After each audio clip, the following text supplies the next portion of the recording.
For love or money, of all the 7 deadly sins, lust and greed fit together like hand and glove. She was in the streets as far as like, stripping and making money. Providing each other's needs on a very basic level. Valuing love and money equally can blur the line between which is which. She feels like she was manipulated into this situation. She would just collaborate with him for money. I don't think she was unaware. And between what's right and what's wrong. Right is right, wrong is wrong. How much is too high a price to pay for love? People are shooting within the house. People have gone outside and started shooting as well. I was tracking him down like a dog, pretty much. And how many lies must we tell ourselves to justify choices we make in the name of money, but are really for the sake of our heart? Whatever situation was, it could have been prevented. March 14th, 2016, St. Louis, Missouri. It's just after dark on Natural Bridge Avenue in the city's North Side neighborhood. Natural Bridge Avenue runs the length of North St. Louis. This area of St. Louis is known to have a very high crime and murder rate. Suddenly, gunshots shatter the quiet evening. St. Louis Metropolitan Police's 911 call center is swamped. One caller doesn't just give the location where the shots were fired, he gives the name of the victim. The 911 operator instantly recognizes the name, Andre "Dre" Montgomery Jr.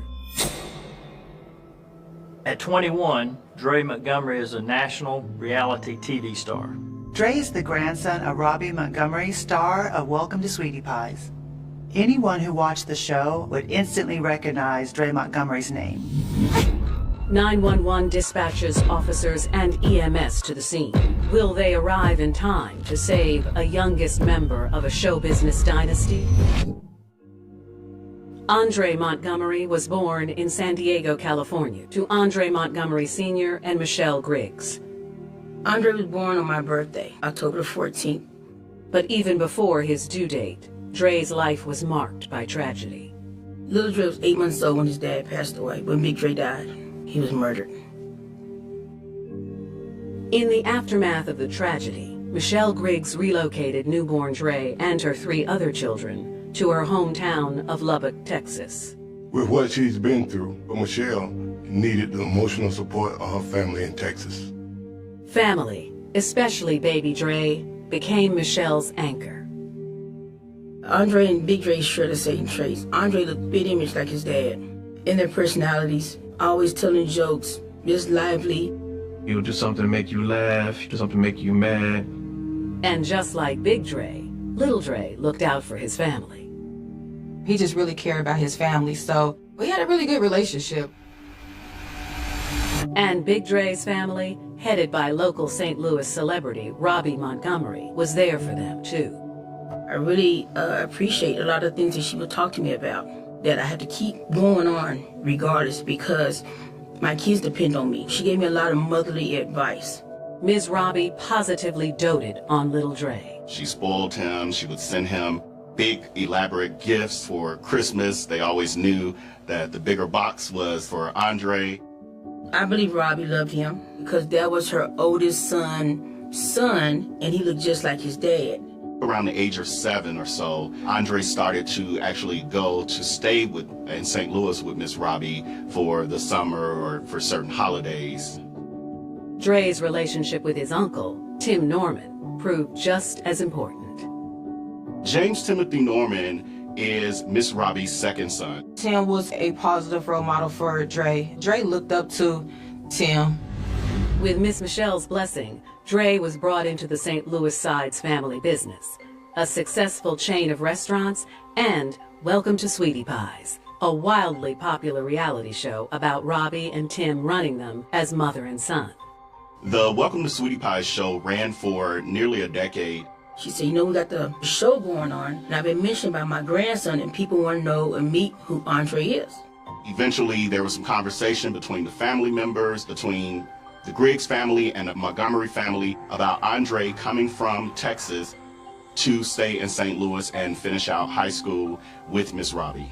You're out of Lubbock. Your grandma's pretty well off, so maybe you have better resources over there that we don't have here. With his grandma Robbie and Uncle Tim's help, Dre finished high school and became a central character on Welcome to Sweetie Pies. You had Miss Robbie, who was older, so you had the seniors. You had Tim, who was in his 30s at the time, and you had Charles and Andre, who connected with the younger audience. Now, St. Louis police are rushing to Andre Montgomery's aid. Outside the house, first responders encounter a young man still conscious, despite gunshot wounds in his arm and upper chest. But it's not Dre Montgomery.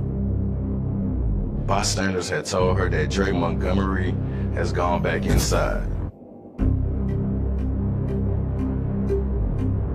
Police followed a trail of blood that led directly to the dining room. In the dining room, Dre Montgomery lies face down, bleeding from his chest and lower back. Andre was pronounced dead on the scene. What could have happened here? Who wanted Dre Montgomery dead, and why? An epic search for answers will uncover a diabolical conspiracy fueled by greed. Though only 21 years old, aspiring rapper Andre Montgomery had already brought joy into thousands of lives. Dre was one of the stars of a hugely popular reality TV show, Welcome to Sweetie Pies, alongside with his grandma, Robbie Montgomery, and his uncle, Tim Norman. But on March 14, 2016, investigators in North St. Louis arrive at the scene to find one man injured and Dre Montgomery dead. Police investigators see shell casings scattered across the grass in the front of the home, as well as when they enter the home, they see other bullet casings as well as Andre's body. Detectives discovered one handgun on the kitchen floor, two more alongside a rifle on the bed, and a third handgun on top of the dresser. Preliminary examination of the shell casings, both inside and out, suggests multiple shooters. The fact that there was more than one shooter indicates that it's possible this is gang-related. St. Louis Metro Police interview each of the 7 people in the house at the time of the shootings. Andre was in a recording session in the basement working on some music tracks. While in the basement studio, Andre receives that call saying, "Hey, I'm here." Dre's friends say it sounded like a woman on the other end of the phone. Dre's friend said he was actually expecting a call, but they had no knowledge of the woman that he spoke to. Dre then responds to them saying, "I'll be right back." Dre then exits the home alone, and a few minutes later, they hear the gunfire ringing out. Dre's friends admit that after Dre was shot outside, the second shooting happened inside. When they heard the shots at Dre, the young man who was in the back bedroom with his 2-year-old daughter grabbed his handgun and started to come out of his room and then proceed through the house to see what was happening. At that point, he sees a gun, and it was dark. Well, come to find out, that was a friend of Dre's who actually was coming up as well to try to defend the people that were in the house. At that point, everyone is rushing into the dining room. People are shooting within the house. People have gone outside and started shooting as well. And Andre, all the while, is laid in that dining room floor. The young man that police first encountered outside was actually shot inside. And Andre, even though he was discovered inside, was shot outside. Officers find Dre's wallet untouched and his phone in the vestibule where he apparently dropped it while staggering back into the house. Clearly, this was not a robbery. It's actually looking like an ambush. Detectives focus on the phone call that brought Dre out in the first place. They were able to see the last person that he had spoken to just minutes before his life was taken. A short time before he was killed, Dre exchanged a series of phone calls and texts with a single contact. After the police were able to obtain access to Andre Montgomery's phone, they immediately were able to discover the last contact in his phone, which was listed as Alexis the Great. Dre's final text was the address of the studio. Detectives surmised that Dre's murderer arrived by car, lured him outside with a call, shot him, and escaped the way they arrived. The bullet casing, the eye and ear witness descriptions suggested that Dre Montgomery met someone outside before being shot. Was Alexis the Great Dre's killer or just the bait? Detectives contacted Judge to arrange a subpoena for Dre's service provider to reveal just who Alexis the Great is, and in the meantime, there remains the heartbreaking business of identifying the body. Dre's immediate family was in Lubbock and Tim was out of town, so it fell to Ms. Robbie herself to make the identification. In Lubbock, Texas, Michelle Griggs answers her phone. It was 2 o'clock in the morning when I received that phone call from Robbie. And she said the detective they just left here wanted me to go down to the board to identify Andre's body, see if it's Andre. It was the longest few minutes of her life. I called my sister and I called my girls and my cousin. I told them, I said, I need to come over right now because Robbie just told me that Andre's dead. So they all came around and we all was praying and hoping that somebody had stole his ID and that it wasn't him. So in the midst of us standing around, she called back. And she said, yeah, it's Dre. At that point, I don't remember what happened.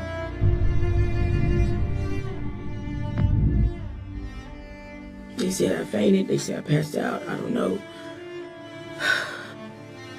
But I knew that it hurt.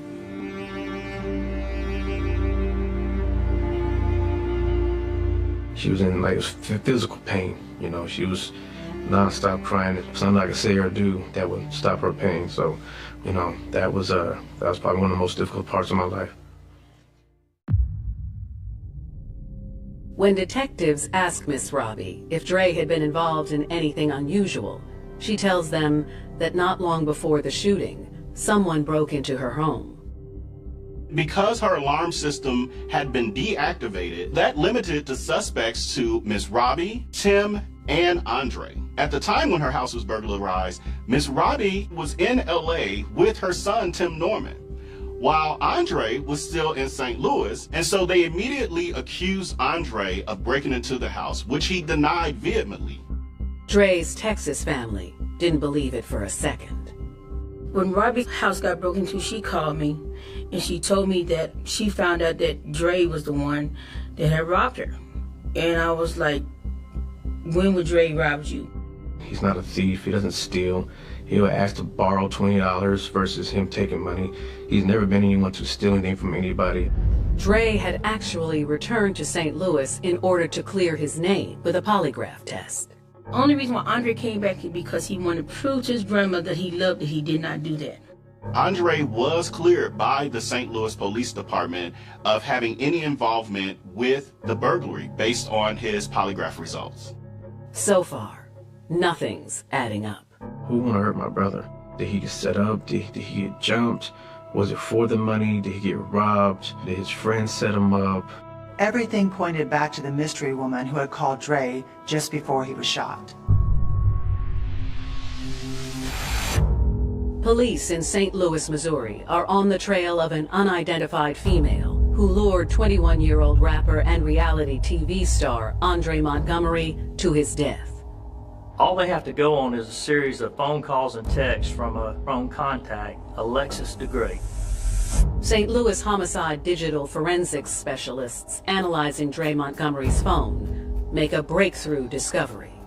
The final text and calls to Dre's phone from Alexis the Great were made from a burner phone. It turns out that Alexis the Great had been in contact with Dre in the days leading up to the murder. And she called and texted Dre from an actual registered cell phone. A new subpoena reveals a name, Terica Tanisha Ellis. Terica Ellis was an exotic dancer based in Memphis, Tennessee. St. Louis police contact their counterparts in Memphis. Memphis police confirmed that Terica Ellis had a pair of vice convictions on her record, but nothing more. Despite the tantalizing new evidence, police have to play a waiting game. They issue a bolo for Terica Ellis. We know the last person he talked to, he might not do anything. And that's when I started realizing that St. Louis, had a lot of violent crimes there, so a lot of people was getting murdered as well. So once they would work on Andre's case, they would get a call to go out to another case. So they'll try to get on top of that one before that one will get lost. Dre's grieving mother made solving her son's murder her mission in life.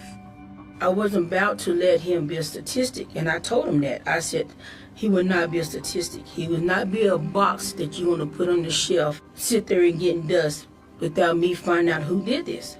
Dre's mother contacted St. Louis police almost daily. My mom, she kept calling. She would call and call and call. We'll talk on the phone just randomly. I like, hey, Mom, did you call? I will continue to call. I will continue to pray at night. I will continue to tell God what I want.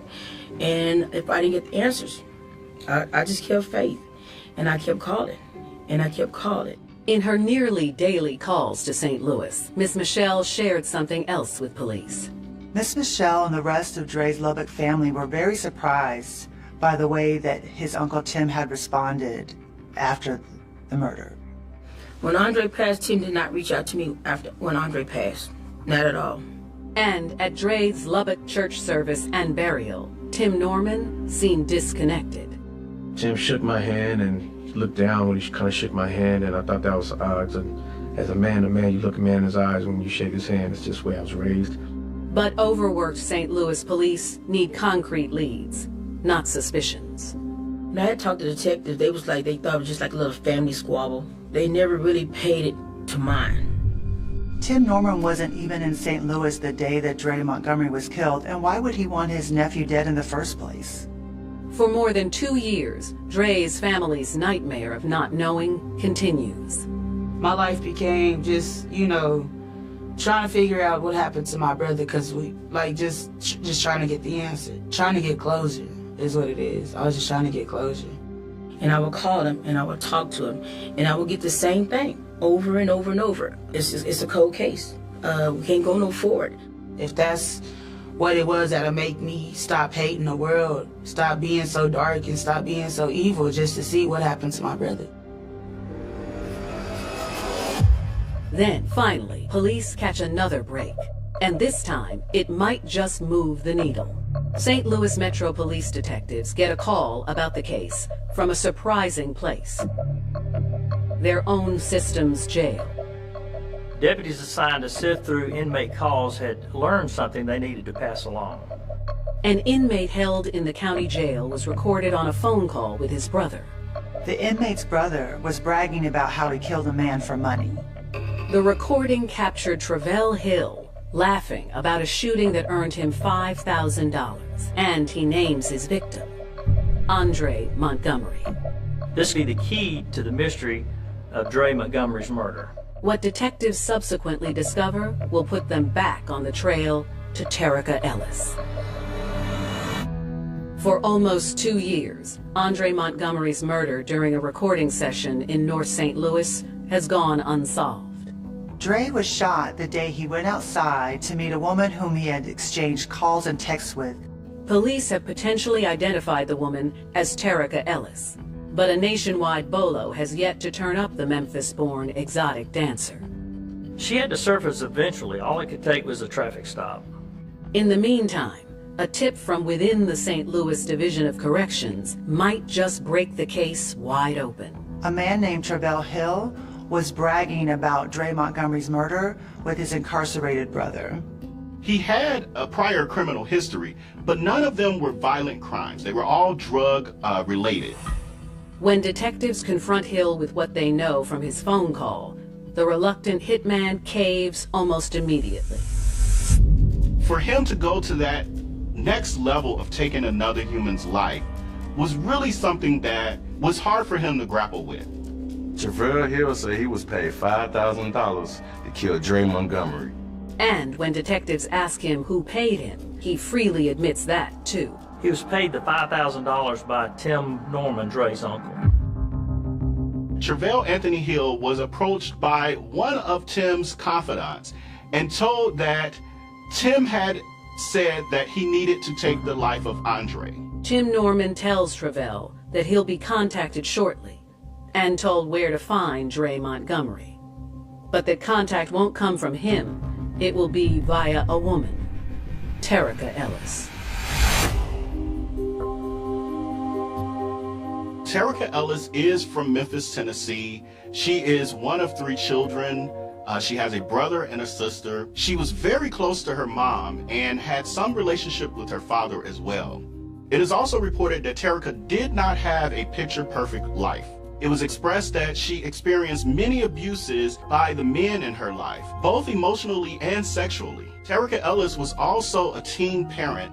From what I understand, she was in the streets as far as stripping and making money and stuff like that. In the early 2000s, Terica started to really get into her career in the adult industry by becoming a featured exotic dancer, traveling across the country, as well as escorting on the side.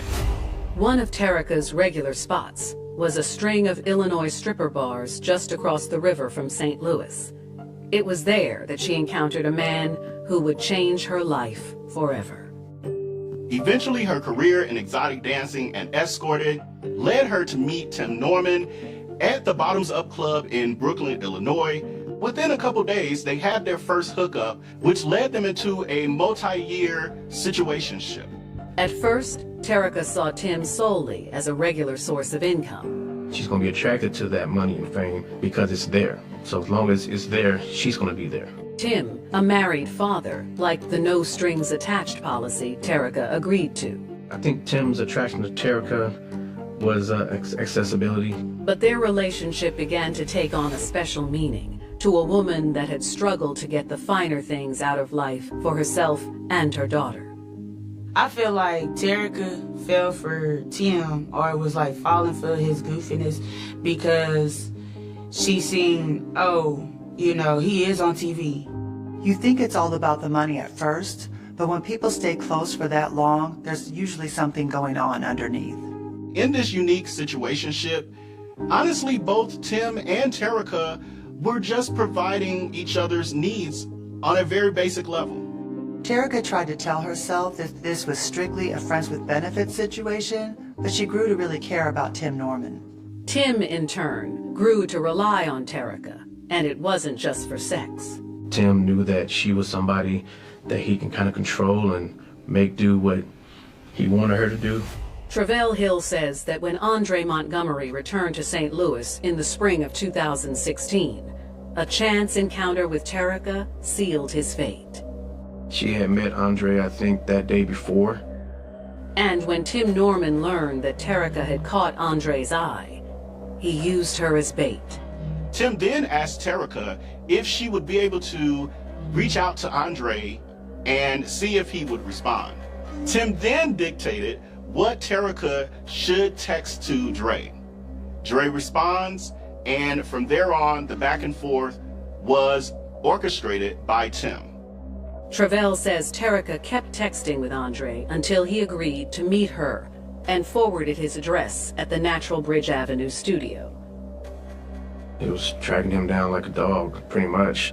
Terica forwarded the address to Tim. He gives her the further instructions, which were to text Andre from the burner phone and tell him to only communicate with her from that phone number from that point on, because her other phone was no longer working. Tim communicates that to Terica, who then gives Travell the address on Natural Bridge. Travell shows up, parks his car around the corner down the street, stands in wait in the gangway between the houses.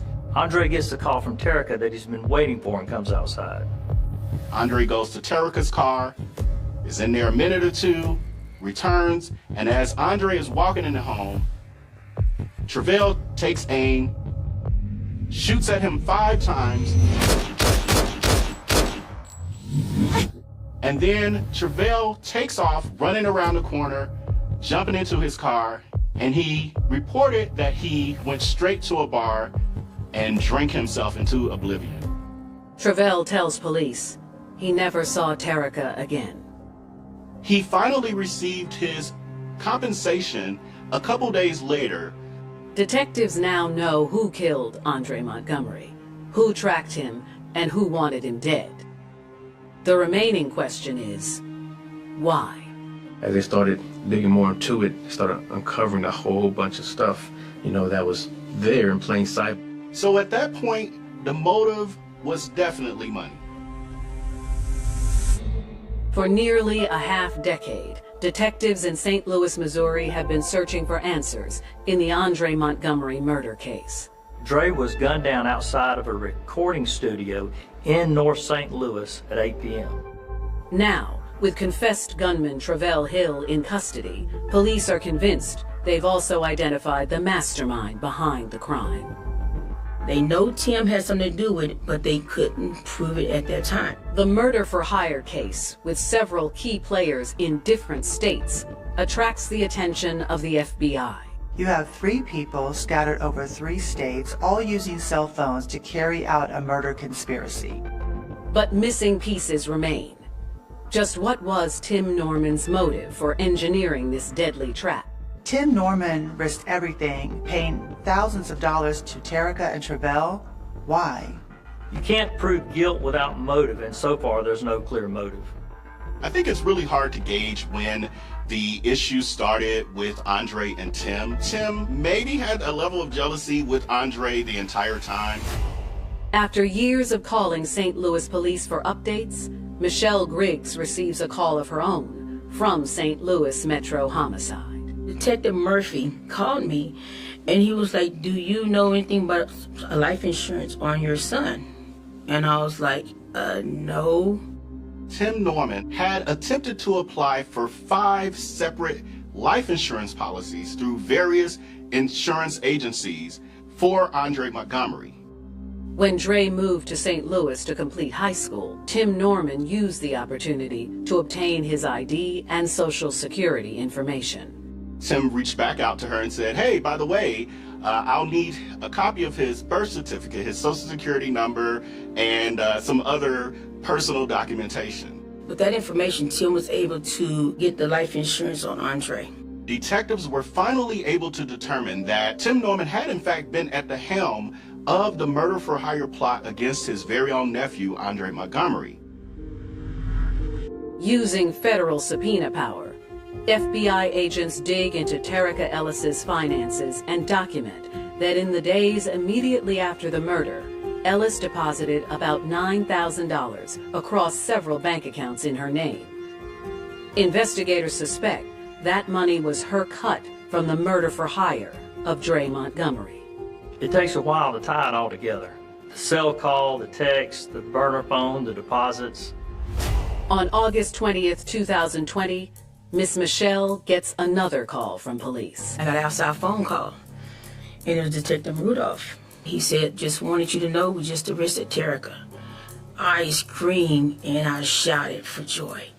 And just 24 hours later, there's more good news. Phone rang again, and it was Detective Rudolph. And he said, just want you to know we have arrested Tim Norman for the murder of your son, Andre Montgomery. It was victory, praise. My prayers came true because we've been knowing Tim did it, but the world didn't know.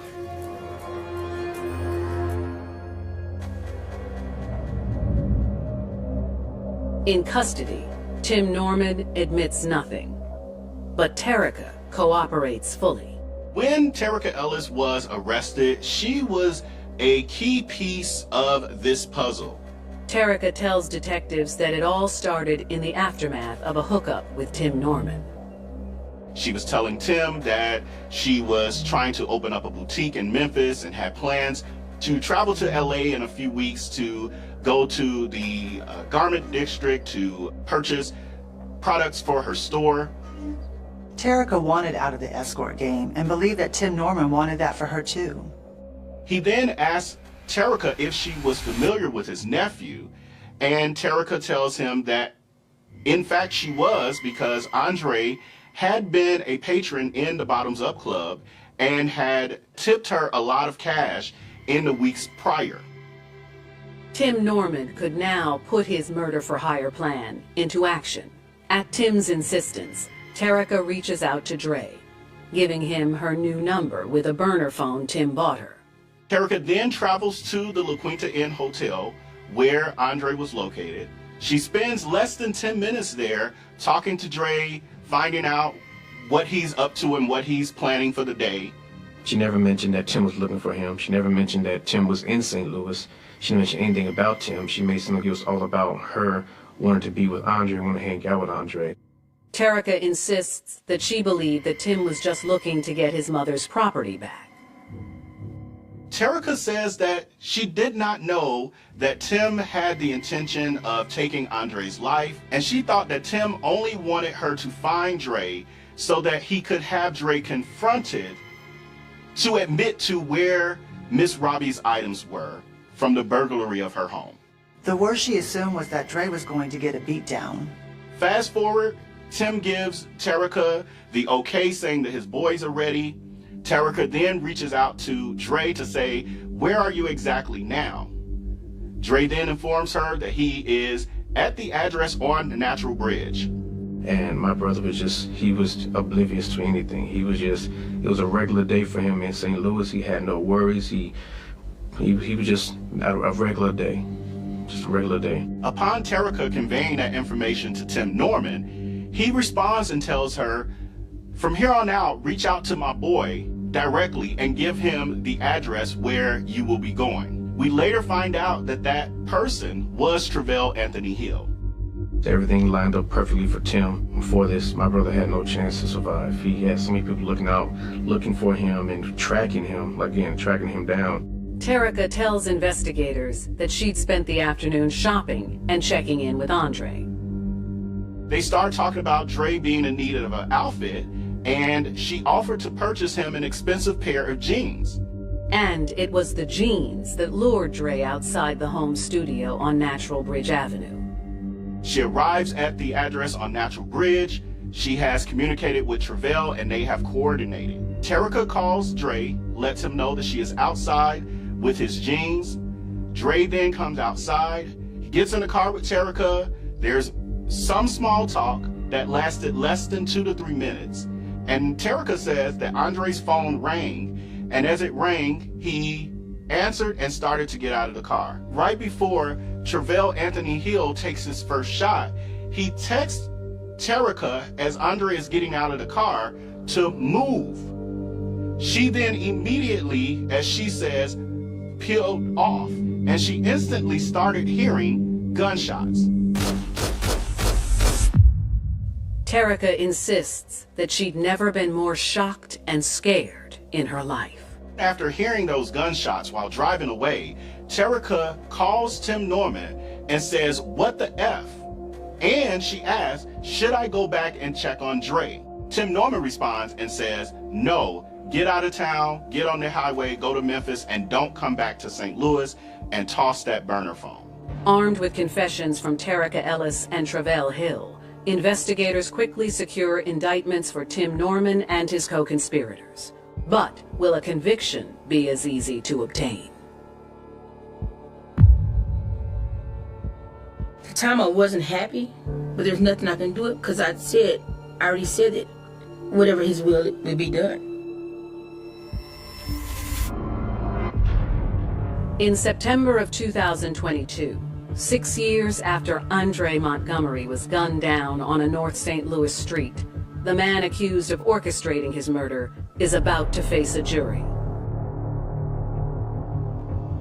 The trial was a long time in coming, and then the pandemic pushed it back even further. But as Dre's family takes their seats in the courtroom, they're reminded that Tim Norman still maintains his innocence.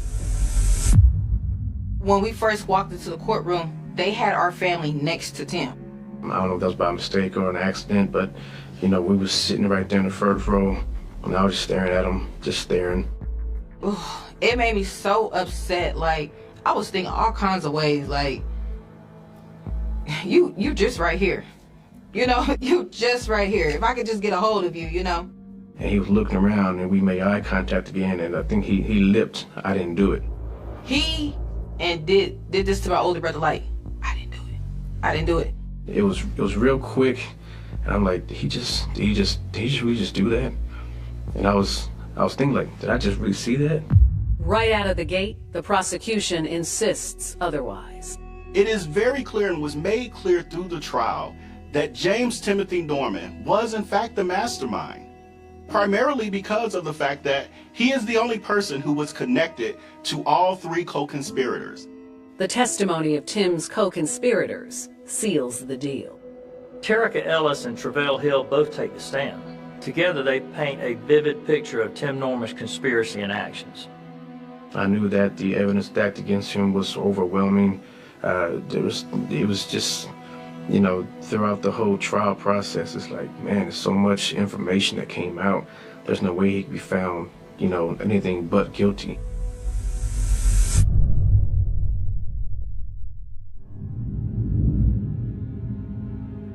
On September 16, 2022, after 7 days of testimony, the jury hands down its verdict. Tim Norman conspired to have Andre Montgomery murdered and committed insurance fraud. When I heard the guilty verdict, I was excited. I was so happy. I couldn't even contain it, but the judge told us no outbursts. It was like, okay, finally, you know, we got justice for my brother Andre.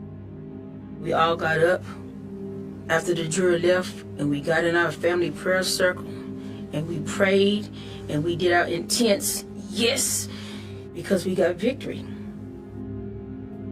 Tim's subsequent sentencing was a victory lap for Dre's family. When they told us Tim got a double life sentence plus 20 years, couldn't get no better than that. If the death penalty was available, I wished he would have got that. But living in prison forever, you'll never be able to harm or hurt nobody else. I think my mom, she, you know, her job was done. You know, she got justice for Andre. He wasn't going to be another statistic. Terica's sentence, negotiated as part of a plea deal, is not as well received. When Terica was sentenced for 3 years, including the time she already served, I wasn't happy. But at the same time, as a family, we fasted and prayed, and we let God, let your will be done. The 3 years that she got, they angered us, but we understood why, talking to the team, that we was after the bigger fish in Tim, which is obviously the main point we wanted to get, but we still felt that she should have got more time than what she got.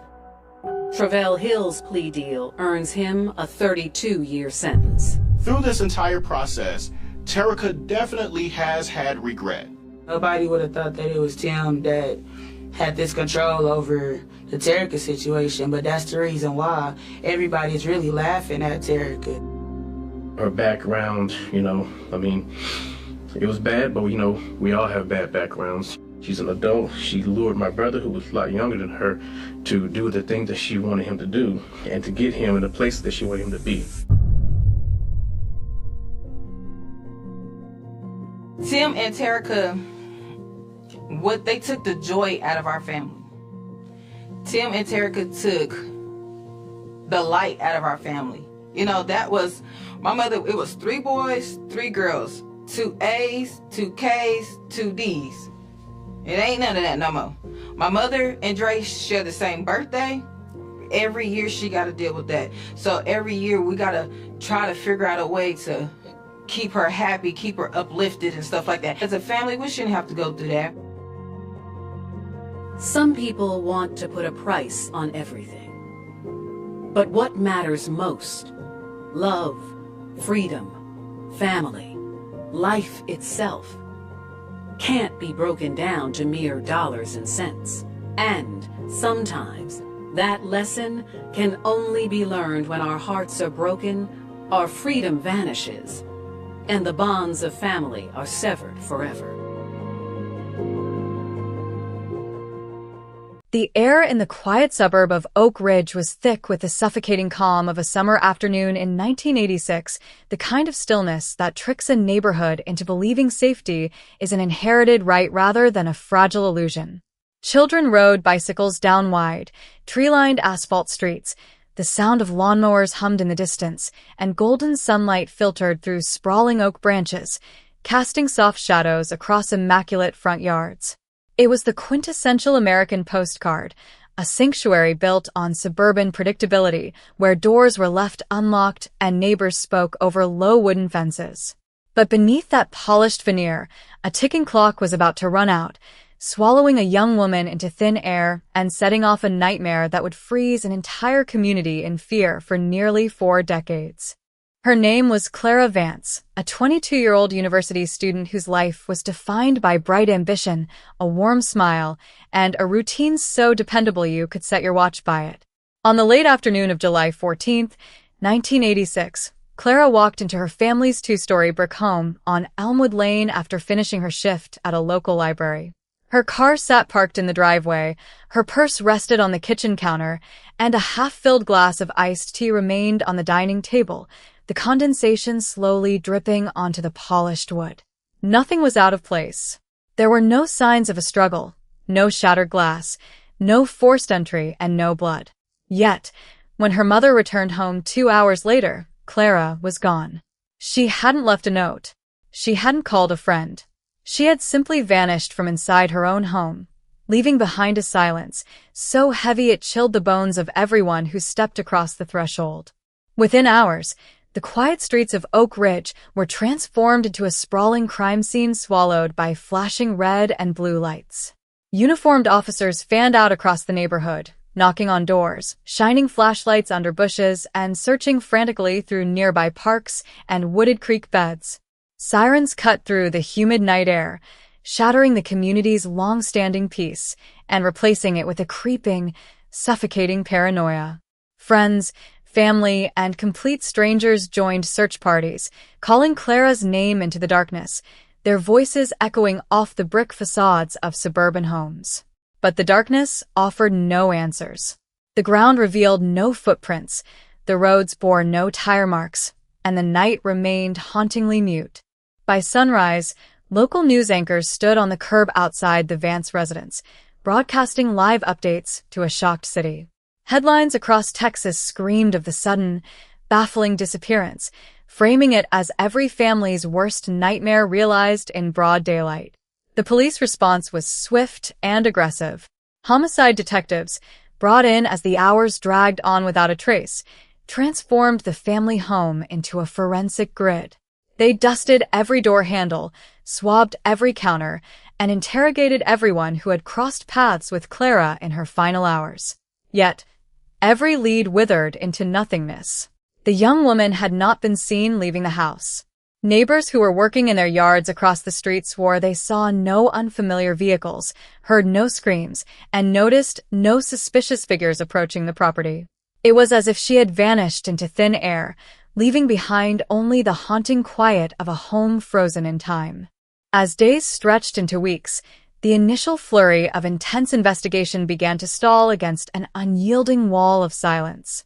Detective after detective took a turn reading through the growing stack of files, re-interviewing witnesses, and chasing down anonymous tips that poured in from across the state. Rumors swept through the suburb like wildfire, tearing apart the social fabric of the tight-knit community.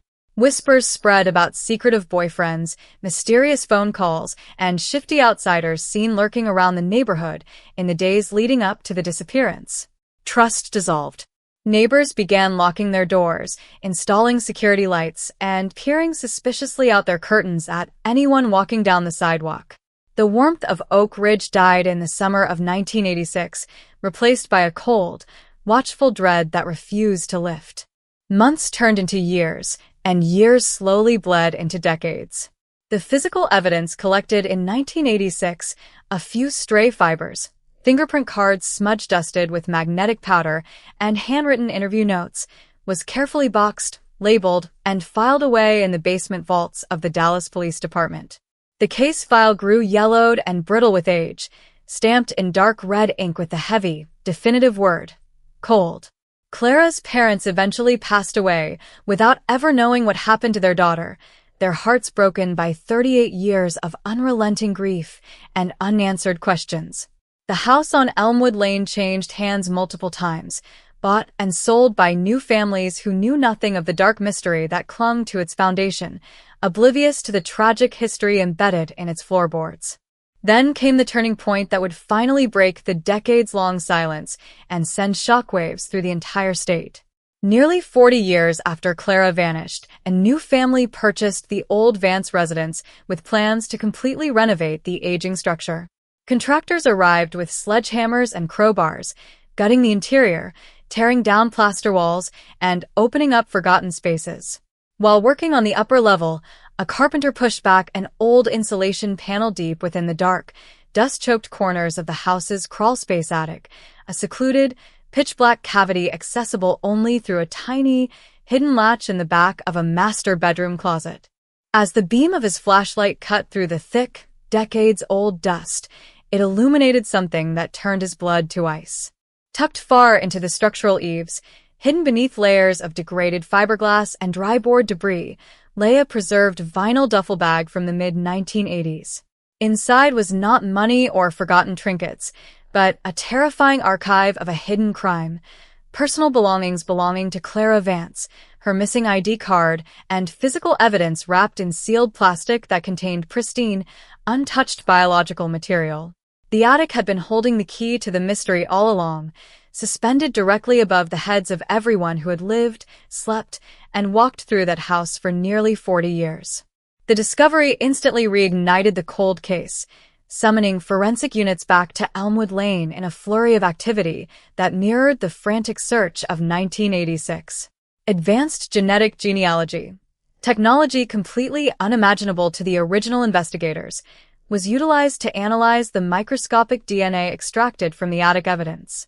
Within weeks, the code was cracked. The genetic profile built from the hidden evidence yielded a direct, undeniable match, pointing the finger not at a wandering stranger or a passing transient, but at a prominent, highly respected local figure who had lived just 3 doors down from the Vance family at the time of Clara's disappearance. The arrest shattered the quiet suburb once again, immobilizing the community in a mixture of profound shock and absolute horror.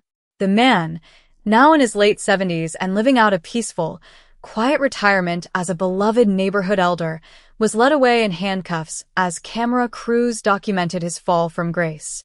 He had watched the search parties from his porch in 1986. He had offered condolences to Clara's grieving parents. He had carried the terrible, secret truth for almost 4 decades, believing that time and the dark expanse of an attic had buried his crime forever.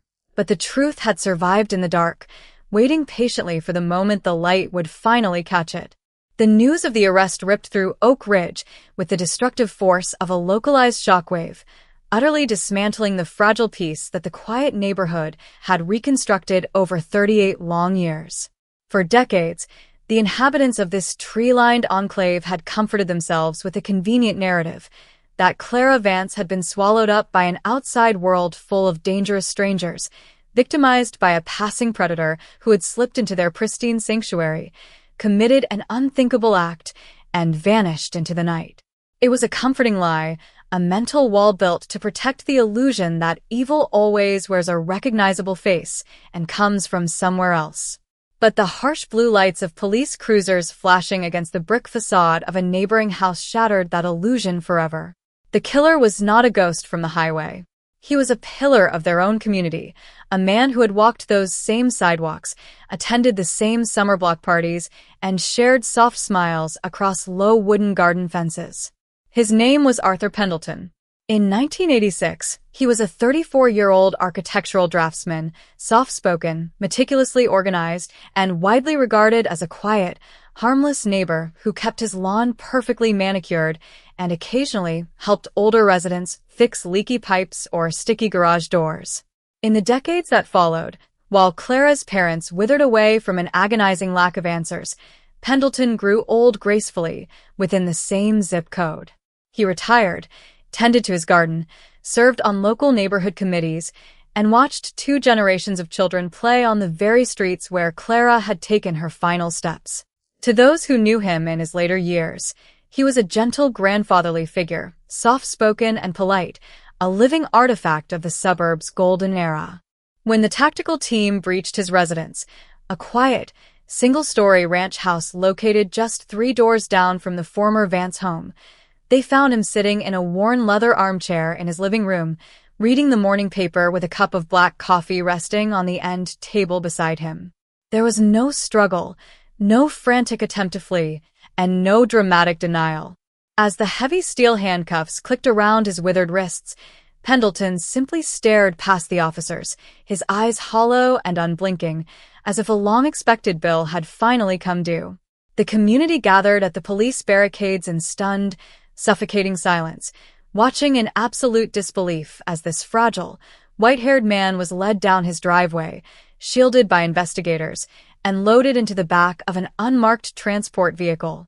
Behind the yellow crime scene tape, forensic teams moved into Pendleton's home with meticulous precision, turning every room inside out to reconstruct the mechanics of a 38-year-old crime.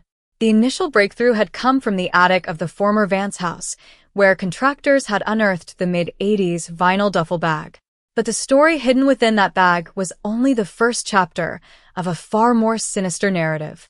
Inside the duffel, sealed within decaying plastic bags, investigators had recovered Clara's leather wallet, her library employee badge, her missing silver wristwatch, its hands forever frozen at 5:14 p.m., and a faded cotton scarf stained with biological material. In 1986, forensic technology could do little more than establish basic blood typing, a crude tool that was easily rendered useless by small sample sizes or environmental contamination. But in the modern era of high-resolution DNA sequencing and advanced genetic genealogy, those microscopic traces became an absolute, unyielding indictment. The biological profile extracted from the scarf did not merely match Pendleton. It locked him into the crime scene with statistical certainty that left zero room for doubt. Yet, the question that paralyzed investigators and paralyzed the suburb was not just who had done it, but how and why the evidence had remained hidden in plain sight, suspended in the dark overhead space of the victim's own home for nearly 4 decades. As interrogations began in the sterile, windowless rooms of the Dallas Police Department's Homicide Division, the full, harrowing reality of July 14, 1986, began to emerge from the shadows of time. On that hot summer afternoon, Arthur Pendleton had been observing Clara's daily routines with a quiet, obsessive intensity that no one in the neighborhood had ever suspected. He knew the precise window of time when her parents were away at work, the sound of her car pulling into the driveway, and the exact moment she would step through the back door into the cool shade of her kitchen. On the day she vanished, Pendleton had crossed the short expanse of grass separating their properties, approaching the house under the cover of towering oak trees and heavy suburban shrubbery. He entered through an unlocked side door, a detail that reflected the innocent, trusting nature of the era, and confronted Clara in the hallway before she could even process the threat standing in her own home. The encounter was swift, quiet, and terrifyingly calculated. There had been no loud commotion, no shattered glass, and no frantic struggle to alert the neighbors who were working in their yards just dozens of feet away. In the immediate aftermath of the violent act, Pendleton faced an immediate, panic-inducing problem: how to dispose of the victim's personal effects and physical evidence without being spotted carrying suspicious bags across open suburban yards in broad daylight. With cold, predatory logic, he made a decision that would keep the case frozen in absolute mystery for 38 years. Knowing that police would search the surrounding woods, search party routes, and nearby dumpsters, Pendleton chose to hide the evidence in the last place anyone would think to look, inside the victim's own home. Utilizing his knowledge of residential construction as an architectural draftsman, he accessed the small, concealed crawlspace hatch hidden deep within the master bedroom closet of the Vance house. He crawled into the dark, sweltering eaves of the attic, shoved the vinyl duffel bag far into the unfloored, fiberglass-insulated corners where light never reached, and slipped back down into the living area before quietly exiting into the humid afternoon air. When police arrived hours later to begin their investigation, they searched the living spaces, the basement, the perimeter, and the yard, but the tiny, dusty hatch concealed behind hanging coats in an upper closet was overlooked, mistaken for a structural access panel that led nowhere. For 38 years, Clara's family lived directly beneath the physical evidence of her tragic end, oblivious to the fact that the answer to their agonizing loss was resting mere feet above their heads while they wept in the living room below. And 3 houses down, Arthur Pendleton lived his life in utter tranquility, watching the search teams come and go, attending community vigils, and watching the years slowly erase the urgency of the investigation until the case file was tucked away in a cold storage archive. The revelation sent a wave of visceral horror through the surviving residents of Oak Ridge. The knowledge that a predatory killer had walked among them, attended their backyard barbecues, waved to their children, and offered comforting words to a grieving family was a trauma that no community could easily heal from. The quiet suburb had not been invaded by an outside monster. It had nourished one within its own borders. As news of the cold case resolution swept across regional and national broadcasts, journalists, true crime reporters, and curious onlookers flooded the streets of Oak Ridge, turning the peaceful residential block into a media circus. Cameras lined the curbs, satellite trucks choked the narrow streets, and reporters stood outside the iron gates of the courthouse, where Pendleton was scheduled to face arraignment. The story was no longer just a localized crime. It was a chilling reminder of how easily deep, unimaginable dark secrets can hide behind the polished, friendly facade of suburban perfection. Inside the courtroom, the atmosphere was dense with unreleased grief and decades of built-up pain. Distant relatives of Clara Vance, nieces, nephews, and cousins who had grown up listening to the haunting legend of the aunt who vanished into thin air, filled the front rows, their eyes locked on the fragile old man sitting at the defense table. Pendleton sat flanked by court-appointed attorneys, his head bowed, his hands trembling slightly as the prosecutor read through the heavy, detail-packed indictment. The defense attempted to argue that age, physical decline, and the passage of time rendered the defendant unfit for full proceedings, but the mountain of physical and genetic evidence raised an unassailable wall. The vinyl duffel bag from the attic had yielded not only DNA, but preserved latent prints that matched Pendleton's archived civil service records from the 1980s. Every piece of physical data aligned with brutal, uncompromising precision. Yet, even as the legal system began its slow, deliberate march toward justice, a lingering, suffocating atmosphere of unanswered questions remained over the suburb.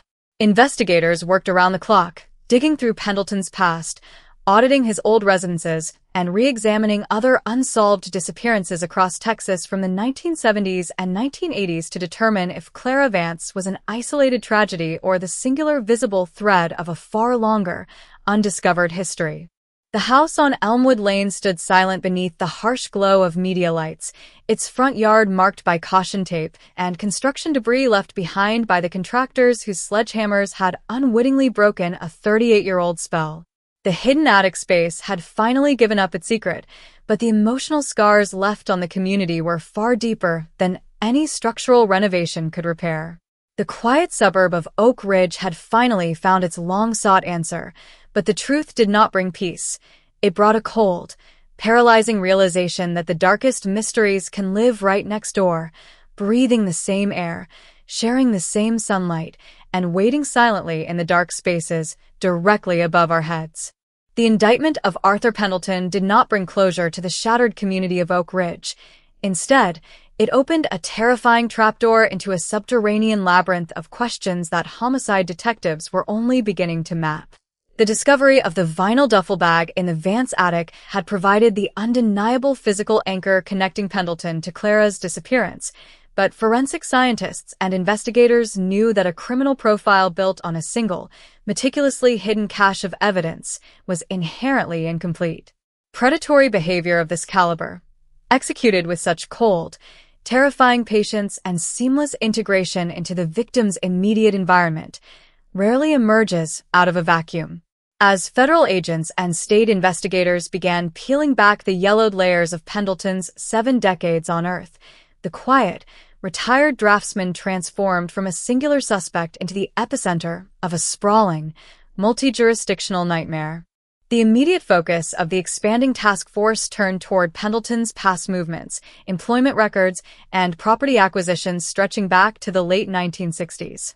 Before setting down roots in the idyllic suburb of Oak Ridge in 1981, Pendleton had worked as a field surveyor and structural draftsman for various civil engineering firms across Texas, Oklahoma, and Louisiana. His job had granted him unrestricted, unscheduled access to construction sites, remote infrastructure projects, rural highways, and residential developments under construction, environments where temporary labor forces passed through constantly and where physical terrain was altered daily by heavy machinery and concrete pours. Within days of his arrest, investigators established a specialized cold case task force inside the Dallas Police Department headquarters, lining the walls of a secure briefing room with map pins, timelines, and faded photographs of missing women across 3 states. The patterns that began to emerge were haunting. Between 1974 and 1985, at least 6 young women matching Clara Vance's general physical profile, slender build, dark hair, independent routines, had vanished without a trace from towns situated within a 50-mile radius of Pendleton's various temporary work sites. In each instance, the victim had disappeared during broad daylight, leaving behind no signs of forced entry, no struggle, and no physical debris. The cases had all gone cold, filed away in rural sheriff departments as baffling mysteries that defied explanation. As detectives systematically cross-referenced Pendleton's original work logs, gasoline receipts, and bank transactions from that era, the geographical overlaps became impossible to ignore. In the summer of 1978, while Pendleton was assigned to a highway expansion project outside of Tyler, Texas, a 21-year-old bank teller vanished from her apartment after returning home from her shift. Her front door was found unlocked, her handbag sat on the kitchen table, and her vehicle remained parked in her assigned space, a sequence of events that mirrored Clara Vance's final hours with chilling, mathematical precision.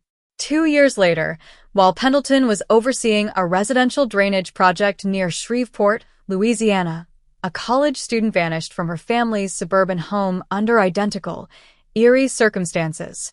The task force realized with growing horror that they were not merely dealing with a neighbor who had snapped on a hot July afternoon in 1986. They were looking at the life's work of a methodical, highly intelligent serial predator who used his professional expertise in architecture and structural engineering to navigate the physical world like a ghost. Pendleton understood blueprints, blind spots, access hatches, and building materials better than the people who lived inside the structures he studied. He knew how homes were built, where sound traveled, which spaces were inspected, and which hidden cavities within a structure would remain untouched for decades. Meanwhile, back in Oak Ridge, the forensic excavation of Pendleton's own residence reached a fever pitch. Crime scene technicians outfitted in white protective suits spent weeks inside the single-story ranch house at 412 Elmwood Lane, systematically dismantling floorboards, scanning drywall with ground-penetrating radar, and sifting through decades of accumulated possessions. What they uncovered painted a picture of a man who led a double life of agonizing duality. To his neighbors, Pendleton was the harmless, soft-spoken senior who grew prize-winning tomatoes and volunteered at the local community garden. But behind the locked door of his basement workshop lay a meticulous, chillingly organized archive of his obsession. In a hidden wall cavity, behind a row of heavy wooden tool racks, investigators discovered a locked steel firebox.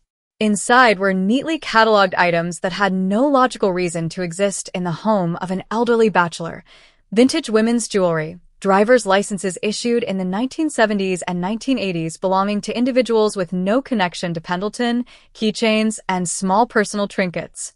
Each item was wrapped in acid-free paper and stored inside an individual labeled envelope marked only with dates and geographical coordinates.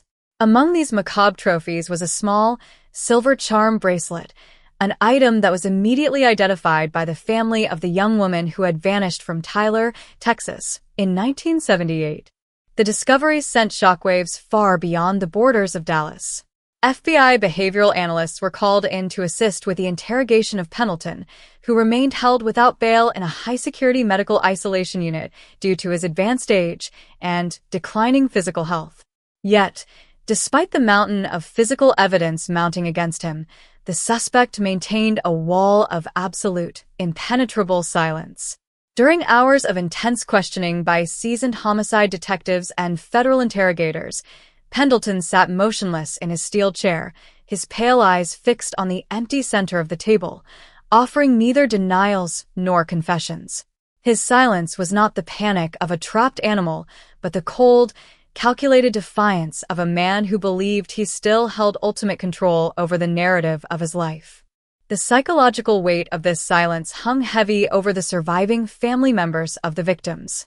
For Clara Vance's surviving relatives, the arrest had answered the agonizing question of who had taken her, but it had not provided the one thing they craved above all else: her physical remains.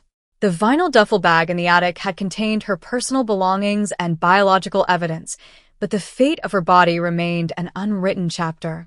The realization that Pendleton had hidden her possessions in the attic directly above her family's head raised a terrifying possibility that investigators hesitated to voice aloud. Had he used his knowledge of construction to conceal her remains within the very fabric of the neighborhood itself? Ground-penetrating radar units were brought back to the former Vance residence on Elmwood Lane. Technicians scanned the concrete foundation, the backyard patio, the space surrounding the swimming pool, and the earthen floor of the crawl spaces beneath the floorboards. Search teams with specialized victim detection canines roamed the nearby parks, drainage canals, and heavily wooded areas that lined the perimeter of the Oak Ridge subdivision, looking for anomalies in the soil that had lain undisturbed for nearly 40 years. Every time a shovel struck dirt or a scanner pinged on a subsurface density change, the neighborhood held its breath, braced for a horror that seemed to expand with every passing hour. The media coverage surrounding the case evolved from a standard news report into an international fascination with the psychological horror of suburban decay. Crime writers, legal analysts, and forensic experts filled evening cable news broadcasts, debating how a man could commit such acts while maintaining an unblemished, respected reputation in a tight-knit community for almost 4 decades. The phrase, "the monster next door," became a ubiquitous headline, but for the residents who lived on Elmwood Lane, the reality was far more personal and damaging. Old friendships within the neighborhood began to fracture under the weight of retroactive paranoia. People began questioning their own memories from the summer of 1986 and the decades that followed. Neighbors recalled times when Pendleton had offered to watch their houses while they were away on vacation, instances where he had held spare keys to their front doors, or moments when he had stood in their kitchens chatting casually over coffee. The terrifying realization that they had granted unrestricted access to a wolf in sheep's clothing left a lingering psychological scar that no courtroom verdict could erase. Every smile, every wave, and every neighborly gesture from the past 38 years was suddenly recontextualized through a dark, sinister lens. As prosecutors worked around the clock to finalize a multi-count capital murder indictment that would combine Clara Vance's case with the cold cases from Tyler and Shreveport, the legal team faced a daunting race against time. Pendleton's health was deteriorating rapidly in custody, his frail body beginning to surrender to the cumulative effects of advanced age and terminal illness. Medical experts warned the court that the defendant might not survive to stand trial, raising the agonizing prospect that the full truth of his crimes might die with him inside a prison hospital ward. Driven by the urgent need to secure answers before the clock ran out, the district attorney's office initiated high-stakes plea negotiations, offering to take the death penalty off the table in exchange for Pendleton providing a full, detailed accounting of every crime he had committed, including the exact locations of the victims' remains. For 3 days, the offer hung in the air, an agonizing gamble between delivering ultimate legal retribution and offering closure to families who had suffered in the dark for generations. In late autumn, as cold rain washed over the concrete courtyards of the Dallas County Jail, Arthur Pendleton finally broke his silence.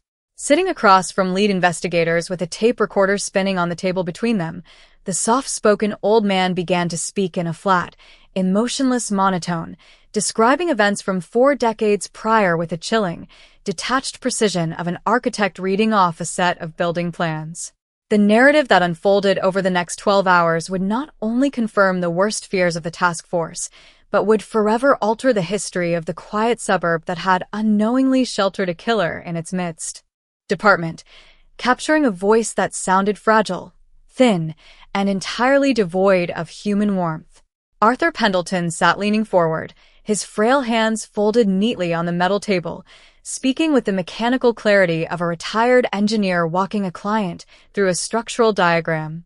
He did not cry, he displayed no remorse, and his eyes remained fixed on the center of the table as he began detailing a dark catalog of violence that spanned nearly 20 years across the American South. For 12 uninterrupted hours, Pendleton systematically dismantled the mystery that had paralyzed Oak Ridge and haunted families across Texas and Louisiana since the mid-1970s. He spoke first of the methodology, a predatory process rooted in meticulous preparation and absolute patience. Long before he ever approached a home, he would study the daily routines of his targets, recording their schedules in leather-bound notebooks using shorthand codes that looked like benign land surveying data. He knew when husbands left for work, when school buses dropped off children, and precisely how many minutes a home stood empty during mid-afternoon transitions. When he turned his narrative to the late afternoon of July 14, 1986, the atmosphere in the room grew suffocatingly cold. Pendleton described observing Clara Vance as she walked into her home after her library shift. He had watched from the shadow of his garage as she carried her purse inside, left her car keys on the counter, and poured a glass of iced tea. Knowing the layout of the Vance residence intimate through casual conversations with her father about home repairs, Pendleton knew the side utility door had a faulty latch that failed to engage fully when closed gently. He crossed the property line under the cover of the dense oak canopy, slipped through the unlatched door, and confronted Clara before she had even set down her glass. The assault was fast, silent, and brutal. He used his physical leverage to overpower her in the quiet hallway, preventing her from reaching a window or raising an alarm that might alert neighbors working in their yards just dozens of feet away.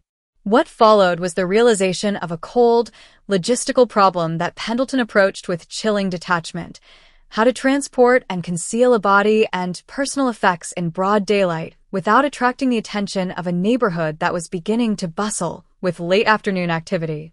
Rather than risking immediate detection by moving outside to his vehicle, Pendleton utilized the unique structural features of the Vance home itself. He knew from previous home visits that the master bedroom closet contained an elevated access hatch leading into a deep, unfloored knee-wall attic space, a dark, sweltering cavity above the garage that was completely omitted from standard home inspection walkthroughs.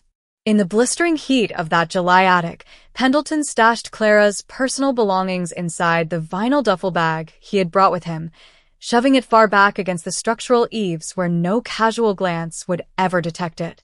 He then used a secondary access point, a utility panel connected to the home's HVAC system that led down through an exterior wall cavity into a crawl space under the back patio, to transport Clara's remains out of the house under the cover of darkness late that evening, while after-search parties had begun roaming the main streets.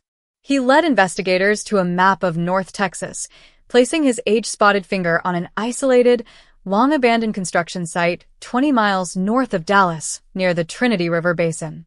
In 1986, Pendleton had served as the lead surveyor for a concrete culvert drainage project at that location. Under the cover of early morning fog, before the construction crews arrived for their shift, he had buried Clara within an unpaved trench that was poured over with 3 feet of reinforced industrial concrete just hours later. For 38 years, as highway traffic hummed overhead and thousands of commuters passed daily, the location remained an unmarked tomb. As the interrogation progressed into the late hours of the night, Pendleton began confessing to the other cold cases that had been linked to his movements. He admitted to the 1978 abduction of the bank teller in Tyler, Texas, and the 1980 disappearance of the college student near Shreveport, describing with eerie precision how he had used his status as an architectural contractor to gain trust, monitor routine vulnerabilities, and execute his crimes without leaving physical evidence behind. In total, he confessed to 5 abductions across 2 states, providing exact geographic coordinates, structural landmarks, and specific details about personal items he had taken as trophies, items that matched the contents of the locked steel firebox discovered in his basement workshop. The transcript of Pendleton's confession sent shockwaves through the law enforcement agencies involved in the multi-agency task force. Specialized excavation units, accompanied by forensic anthropologists and heavy construction equipment, were dispatched to the Trinity River Basin site. For 4 days, crews worked under floodlights, breaking through layers of decades-old concrete and earth until they uncovered the human remains that would finally, definitively answer the question that had destroyed Clara Vance's family. News of the discovery and Pendleton's detailed confession broke across national media outlets, triggering an unprecedented wave of grief, outrage, and soul-searching throughout the suburb of Oak Ridge. The revelation that the killer had hidden evidence in the victim's own attic, buried her beneath a public infrastructure project he helped build, and spent the next 4 decades living as a peaceful, friendly neighbor 3 houses down was a truth so horrifying that it fundamentally altered how the community viewed itself. The illusion of suburban safety, the unwritten contract that clean streets, manicured lawns, and friendly waves over low fences could keep evil at bay, was permanently destroyed. The house on Elmwood Lane, once an iconic symbol of mid-century American comfort, became an ominous monument to human cruelty and hidden darkness. Citizens who had lived on the street for decades found themselves unable to look at their own homes, their own attics, or their own neighbors without an overwhelming sense of dread. 3 weeks after his full confession was recorded, before formal sentencing proceedings could be completed in the Dallas County Courthouse, Arthur Pendleton suffered a severe cardiovascular event in his medical isolation cell. He passed away at the age of 74, taking whatever remaining unsaid secrets he held to the grave. His death denied the victims' families the opportunity to confront him in a court of law, but the recovery of Clara's remains allowed her surviving relatives to finally lay her to rest beside her parents, bringing a quiet, somber end to a 38-year nightmare. The legacy of the 1986 Dallas cold case remains one of the most chilling chapters in modern American forensic history. It exposed the terrifying reality that the most dangerous monsters do not always lurk in dark alleys or distant wildernesses.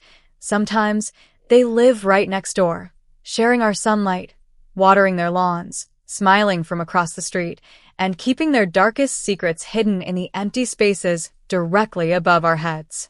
The silence that settled over Oak Ridge following Arthur Pendleton's death in his prison isolation cell was not the comforting quiet of healing.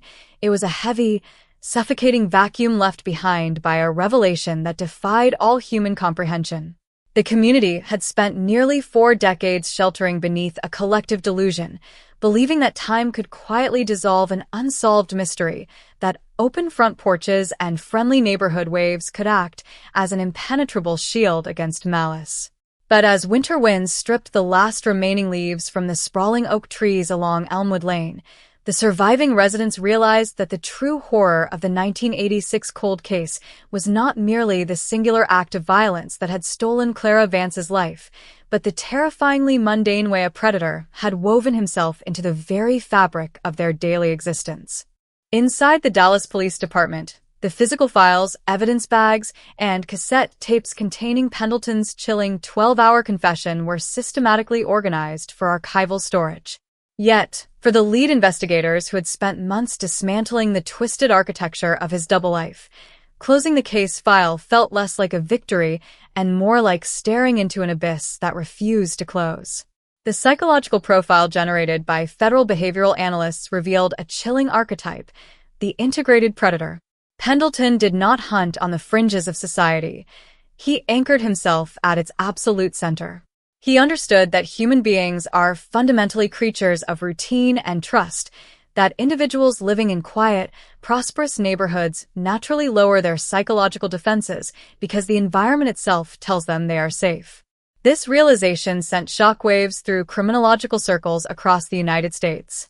Universities, forensic psychology departments, and law enforcement training academies began using the Oak Ridge case as a masterclass study in how structural professionals, engineers, draftsmen, surveyors can exploit their intimate knowledge of physical environments to commit and conceal crimes without leaving a trace. Pendleton's ability to navigate the structural blueprints of the Vance home, utilizing forgotten crawl spaces, hidden attic hatches, and uninspected utility cavities, forced a nationwide reevaluation of residential building inspections and cold case methodologies. Investigators across multiple states began pulling dusty files from the late 1970s and 1980s, re-examining unsolved disappearances through the lens of structural vulnerability and local integration. Back on Elmwood Lane, the physical manifestation of the tragedy stood abandoned behind yellow police tape and weathered construction barriers. The house where Clara Vance had poured her glass of iced tea on a sunlit July afternoon in 1986 became a ghost ship in the middle of a peaceful suburb. Prospective buyers and real estate developers refused to touch the property, whispering of bad energy and dark histories that no amount of remodeling could ever scrub clean. The local municipal government eventually debated acquiring the lot through eminent domain to demolish the structure entirely, hoping that raising the brick walls and filling in the attic crawlspace might help the neighborhood exorcise the dark specter that had hung over its foundation for almost 40 years. For the extended family of Clara Vance, the recovery of her physical remains from the Trinity River Basin construction site and her final, solemn burial beside her heartbroken parents provided an agonizingly delayed sense of closure.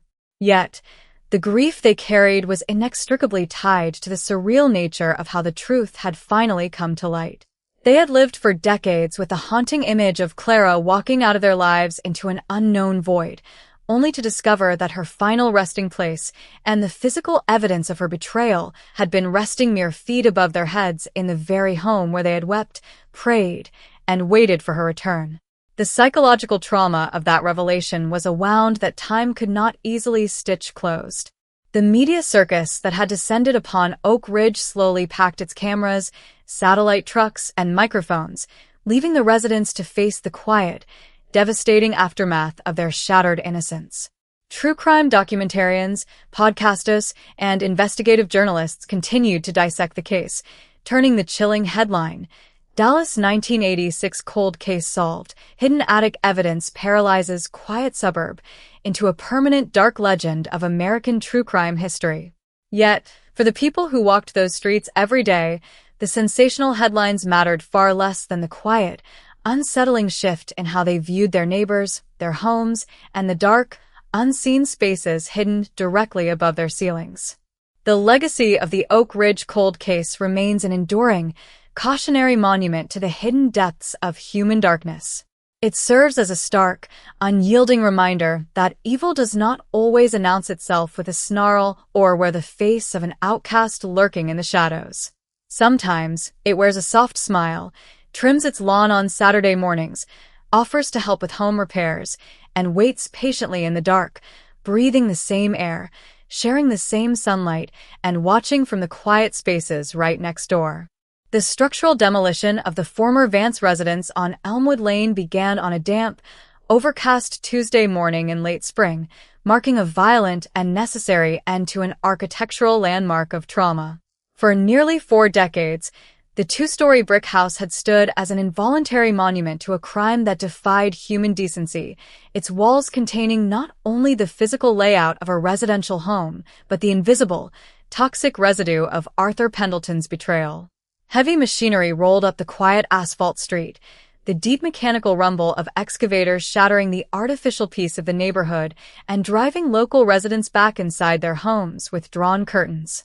As the steel jaws of the wrecking ball swung forward to meet the second-floor exterior wall, a plume of gray dust billowed into the morning air, carrying with it decades of trapped history, unanswered questions, and forgotten sorrow. News crews, stationed safely behind police barricades at the edge of the cul-de-sac, filmed the methodical destruction of the master bedroom suite and the hidden crawlspace attic directly above it. When the roof beams finally collapsed into a heap of splintered wood and pulverized drywall, a collective, silent shudder seemed to pass through the gathered crowd. The dark cavity that had concealed the vinyl duffel bag and Clara Vance's personal effects for 38 years was laid bare to the gray sky for a brief, haunting moment before being crushed beneath tons of rubble. City engineers and municipal officials had mandated the total razing of the property, recognizing that no future family could ever live comfortably over a foundation so deeply stained by historical horror. The lot was designated to be cleared, graded, and converted into a permanent green space, a small, tree-lined memorial park dedicated to Clara Vance and the other victims whose lives were cut short by Pendleton's calculated violence. Yet, even as the debris was hauled away in massive dump trucks and the ground was smoothed over with topsoil and grass seed, the psychological scar etched into the Oak Ridge community remained raw, jagged, and entirely unhealed. The demolition of the house triggered a broader, retrospective wave of introspection across the regional real estate and home inspection industries. Building inspectors, municipal code enforcers, and architectural historians across Texas began holding emergency seminars and panel discussions examining the dangerous blind spots inherent in standard residential construction.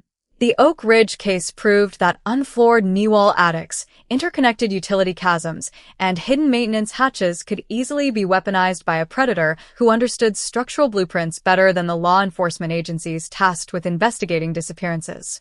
New guidelines were proposed for mandatory structural audits during missing person investigations, ensuring that future search protocols would never again overlook the hidden cavities existing directly above a victim's living space.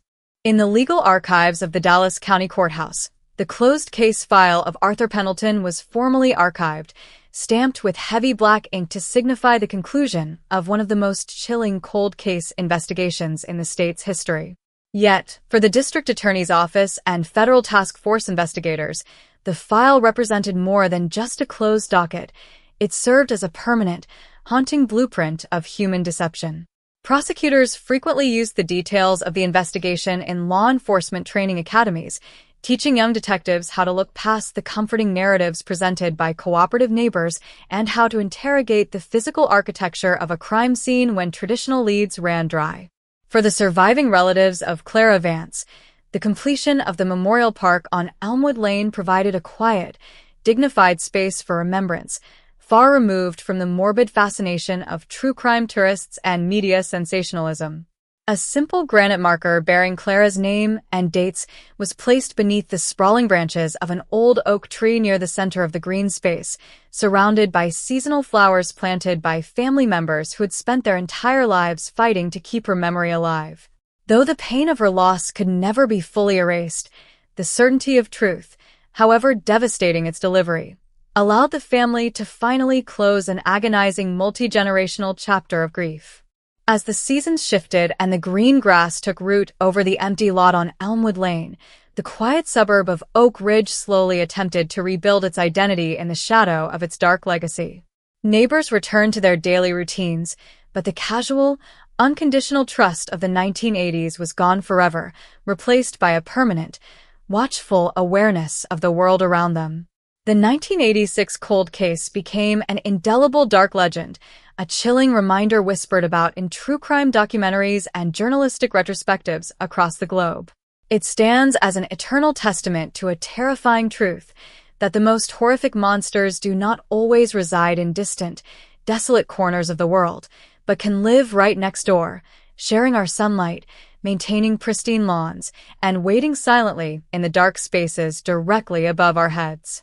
The afternoon sun beat down mercilessly on the freshly graded soil of the newly established Memorial Park at Elmwood Lane, casting long, sharp shadows across the green grass where the Vance residence had once stood. 2 years had passed since the heavy steel wrecking ball flattened the two-story brick structure, yet for the remaining residents of Oak Ridge, the physical absence of the house did little to diminish the spectral weight of its history. The small granite marker resting beneath the sprawling oak branches became a quiet focal point for a community that was still struggling to reconcile its past with the horrifying reality of what had hidden in plain sight for nearly 4 decades. Inside the regional headquarters of the Texas Department of Public Safety, the case files of Arthur Pendleton were no longer active working documents, but they had not been forgotten. Instead, they had been transformed into a foundational curriculum used in forensic science academies and advanced criminal profiling courses across the country. Instructors utilized the 1986 Oak Ridge cold case as a premier case study in behavioral masking and structural exploitation. The investigation taught a new generation of detectives that true predators do not always fit the conventional profile of the transient outsider or the marginalized outcast. They frequently wear the mask of the model citizen, blending seamlessly into the background of middle-class prosperity while weaponizing their professional skills to conceal their crimes. The psychological footprint of the case continued to ripple through academic research papers and criminological journals, where experts dissected the concept of the integrated predator. Researchers studied how communities react when the illusion of safety is shattered not by an invasion from the outside, but by a betrayal from within. The phenomenon of retroactive paranoia, the sudden, agonizing reevaluation of decades of neighborly interactions, friendly waves, and shared conversations, was documented as a distinct form of communal trauma. For the families living on Elmwood Lane and the surrounding blocks, the psychological wounds left by Pendleton's unmasking proved far more enduring than the physical reconstruction of the neighborhood itself. State legislators, prompted by the horrifying revelations of how physical evidence and human remains had remained hidden inside uninspected structural cavities for 30 years, introduced sweeping reforms to missing person investigation protocols. The new legislative framework mandated that whenever a disappearance occurred under mysterious circumstances within a residential property, mandatory architectural audits and specialized forensic and structural scans of all accessible crawl spaces, knee wall attics, and utility chasms must be conducted within the initial 72 hours of the investigation. The law, informally referred to by investigators as the Oak Ridge Protocol, ensured that future search teams would never again overlook the hidden spaces existing directly above a victim's living environment. True crime media continued to revisit the chilling narrative, cementing the phrase, Dallas 1986 cold case solved. Hidden attic evidence paralyzes quiet suburb in the global consciousness. Documentaries, investigative podcasts, and long-form journalistic retrospectives re-examined every angle of the case, interviewing the original detectives who had worked the beat in the summer of 1986, the forensic genealogists who cracked the DNA code decades later, and the surviving relatives who fought tirelessly to keep Clara Vance's name alive. The media storm brought a morbid tourism to the edges of Oak Ridge, with curiosity seekers driving slowly down Elmwood Lane to look at the memorial park, prompting local authorities to increase patrols to protect the privacy of grieving families and local residents. Yet, away from the cameras and the academic seminars, the truest measure of the case's legacy resided in the quiet, unyielding resilience of Clara's extended family. They had transformed their decades of agonizing grief into advocacy, establishing a regional foundation dedicated to supporting families of long-term missing persons and funding advanced forensic genealogy research for cold cases across the American South.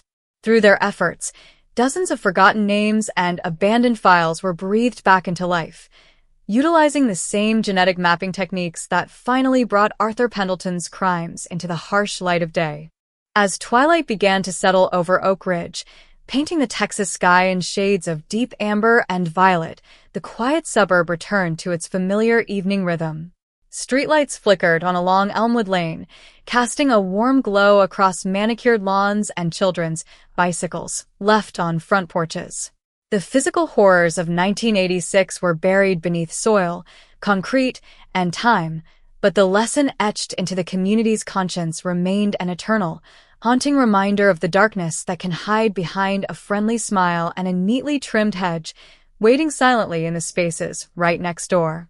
The heavy summer heat of North Texas hung low over the quiet suburban blocks of Oak Ridge, casting a thick, shimmering haze across the asphalt roads where children had once ridden bicycles in the carefree afternoons of the 1980s. Nearly 3 full years had passed since the massive industrial excavators tore down the brick walls of the former Vance residence on Elmwood Lane, grinding the structure into pulverized dust and jagged fragments of timber. In its place, the small, meticulously manicured memorial park stood as a serene sanctuary, its green grass growing thick and lush beneath the sprawling canopy of the old oak trees. Yet, for the veterans of the Dallas Police Department's Homicide Division and the surviving detectives who had dedicated the twilight years of their careers to unraveling the 1986 cold case, the passing of time offered no true erasure of the psychological weight carried by the investigation. The files had long been archived, stamped with the formal imprimatur of a closed docket, but the haunting geometry of Arthur Pendleton's crimes remained etched into their memories like an unyielding scar. Within the sterile, fluorescent-lit corridors of the Texas Department of Public Safety headquarters in Austin, the curriculum built around the Oak Ridge investigation had become a mandatory pillar for every incoming class of state troopers and forensic investigators. Instructors stood before rows of attentive recruits, projecting faded Polaroids of the 1986 crime scene onto large digital screens, breaking down the exact mechanics of how a predatory individual could weaponize professional architectural knowledge to blend seamlessly into a middle-class sanctuary. The lessons were uncompromising and meticulous. Never assume that a community's outward tranquility reflects its internal reality. Never take a neighbor's cooperative, soft-spoken facade at face value. And, above all else, never ignore the hidden architectural cavities, the knee-wall attics, the interconnected utility shafts, and the unfloored crawl spaces that exist directly above the living spaces of a victim's home. The phrase "the integrated predator" had transformed from a theoretical criminological concept into a defining archetype of modern forensic psychology, reshaping how law enforcement agencies approach domestic disappearances across the entire nation.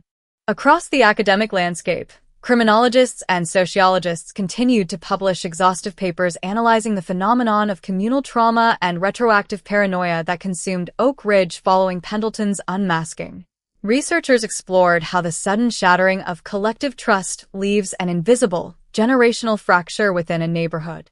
For the families who had lived side by side with a serial killer for nearly 4 decades, the psychological fallout was not something that could be resolved with the passage of time or the demolition of a single house. It manifested in subtle, persistent behaviors, doors double-checked at all hours of the day and night, motion-activated floodlights casting harsh white beams across empty front yards, and suspicious glances cast toward unfamiliar visitors walking down the public sidewalks. The comforting illusion that geographic prosperity and suburban predictability could act as a natural firewall against malice had been permanently incinerated, replaced by a cold, watchful vigilance that became part of the neighborhood's permanent cultural fabric. Meanwhile, the regional impact of the Oak Ridge Protocol, the sweeping legislative framework enacted by state lawmakers in the wake of the discovery, continued to reshape missing person investigations throughout Texas and the broader American South. Under the revised legal mandates, law enforcement agencies were legally required to deploy specialized architectural and forensic scanning teams into any residential property associated with a mysterious disappearance within the first 72 hours of the case opening. No longer could investigators rely solely on surface-level walkthroughs of living rooms, kitchens, and backyards. Every crawl space, every utility duct, and every hidden attic hatch had to be probed, mapped, and digitally scanned. This rigorous protocol had already borne fruit in several unrelated cold cases across neighboring counties, leading to the breakthrough and resolution of 2 separate multi-decade disappearances where physical evidence had similarly been concealed within the structural infrastructure of suburban homes. Away from the bureaucratic halls and legislative chambers, the truest, most enduring legacy of the 1986 Dallas cold case was forged through the tireless advocacy of Clara Vance's extended family. The regional foundation they established in the wake of Pendleton's death had grown from a grassroots support group into a powerful, well-funded nonprofit organization dedicated to assisting families of long-term missing persons and financing advanced genetic genealogy research. Through strategic partnerships with private DNA laboratories and volunteer geneticists, the foundation helped untangle dozens of forgotten mysteries, identifying unidentified remains and bringing long-sought answers to grieving families across the country. Every successful identification was a quiet victory snatched from the jaws of time, a direct continuation of the fight that Clara's relatives had waged through decades of agonizing silence. The physical landscape of Elmwood Lane itself had settled into a quiet, somber normality. The Memorial Park, with its single-polished granite marker resting beneath the shade of the grand oak tree, occasionally drew quiet visitors, true crime historians, young detectives studying the case files, and empathetic strangers paying their respects to a young woman whose bright future was stolen on a hot July afternoon in 1986. Local authorities maintained a respectful, watchful presence, ensuring that the sanctity of the memorial remained undisturbed by the lingering tides of morbid true crime tourism. The neighborhood children played on the surrounding sidewalks, completely unaware of the dark legend buried beneath the green grass and suburban asphalt, wrapped in the innocent safety of youth that their parents fought hard to preserve. As evening approached and the Texas sky melted into a brilliant canvas of deep indigo and burning amber, the streetlights along Elmwood Lane flickered to life, casting a warm, steady glow across manicured lawns and quiet front porches. The terrifying nightmare of Arthur Pendleton, the soft-spoken draftsman who lived 3 houses down, offered a gentle wave and hid his dark trophies in a hidden attic space, remained an indelible dark chapter in American true crime history. Yet, as the quiet suburb breathed in the cool night air, the enduring takeaway of the tragedy stood resolute. While darkness can hide in the most unexpected places, waiting silently in the shadows directly above our heads, the relentless pursuit of truth has the ultimate power to pierce the veil, drag hidden secrets into the harsh light of day, and ensure that the victims of the past are never truly forgotten.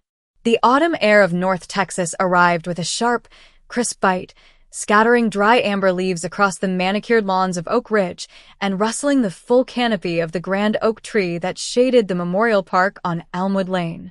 For years had slipped away since the heavy steel wrecking ball leveled the former Vance residence, yet the gravity of the 1986 cold case continued to anchor itself deeply into the institutional and psychological landscape of the region. For the veteran investigators who had walked the bloodless corridors of the original crime scene and later unraveled the dark labyrinth of Arthur Pendleton's double life, the transition from active duty to retirement brought no true detachment from the legacy of the case. The files sat archived in high-security state vaults, but the lessons forged in blood and hidden architectural spaces remained vivid, serving as an immutable benchmark for modern homicide investigations. Within the training halls of the Texas Department of Public Safety, the curriculum dedicated to the Oak Ridge investigation expanded further, incorporating advanced modules on structural psychology and architectural forensics. Recruits were no longer just taught how to process physical evidence or analyze bloodstain patterns. They were trained to view every residential building as a complex mechanical entity with its own hidden narrative. Instructors emphasized the chilling reality uncovered by the Pendleton case, that predators who integrate seamlessly into suburban environments often exploit the very blueprint of domestic architecture: knee wall attics, interconnected utility ducts, and uninspected structural cavities to conceal their crimes in plain sight. This paradigm shift in investigative training permanently altered how law enforcement agencies across the United States approach residential disappearances, ensuring that the blind spots of the 1980s would never be replicated in the modern era.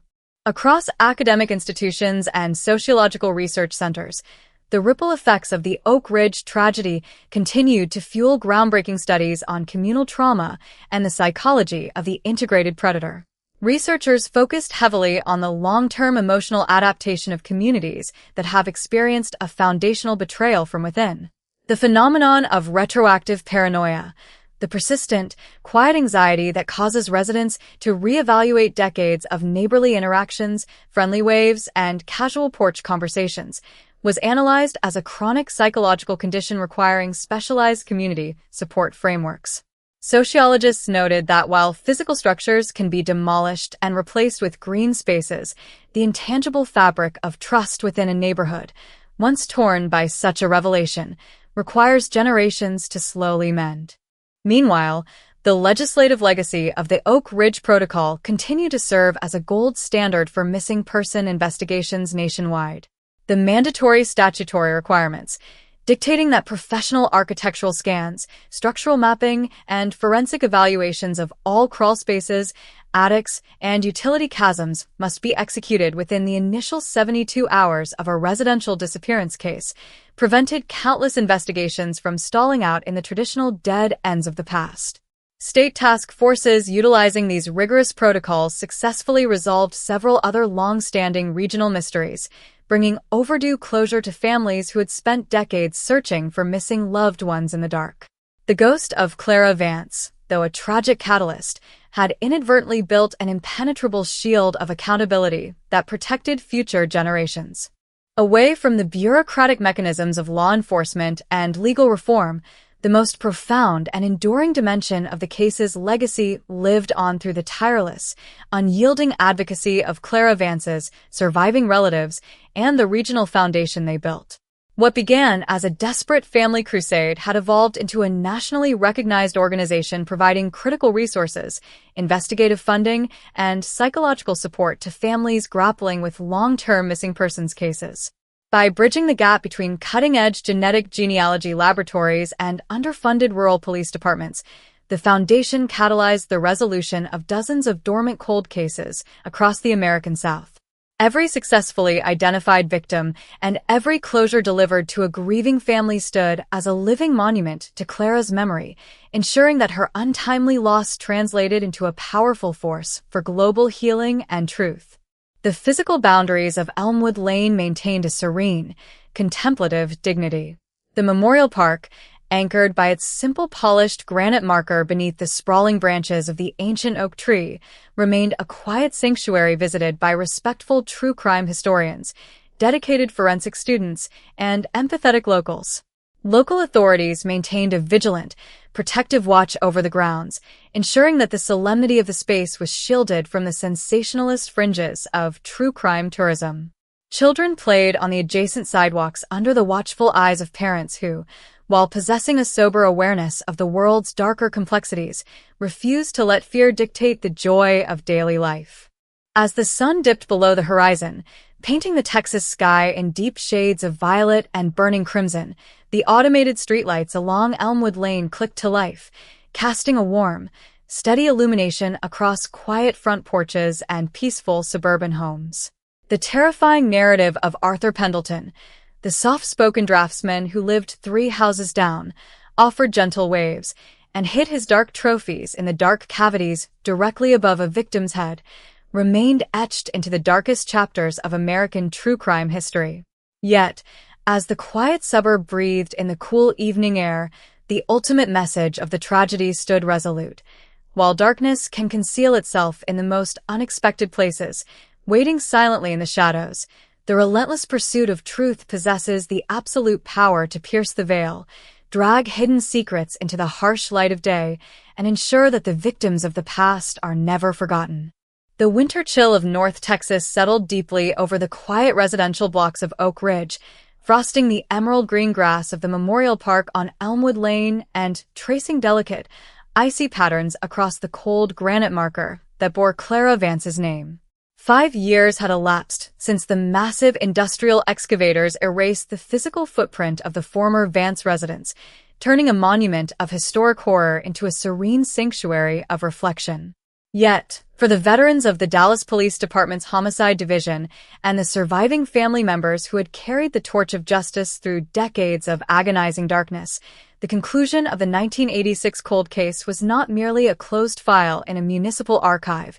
It was a permanent, immutable turning point in the psychological and structural history of American criminal investigation.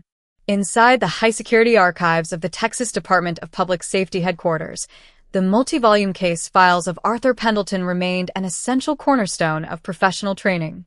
The curriculum developed from the Oak Ridge investigation was now standard across state and federal law enforcement academies, teaching incoming investigators how to look beyond the comfortable, cooperative facades presented by integrated predators. Recruits were rigorously trained in architectural forensics, learning how to systematically map and inspect the hidden structural cavities, knee-wall attics, interconnected utility ducts, and unfloored crawl spaces that had allowed Pendleton to conceal his crimes in plain sight for nearly 40 years.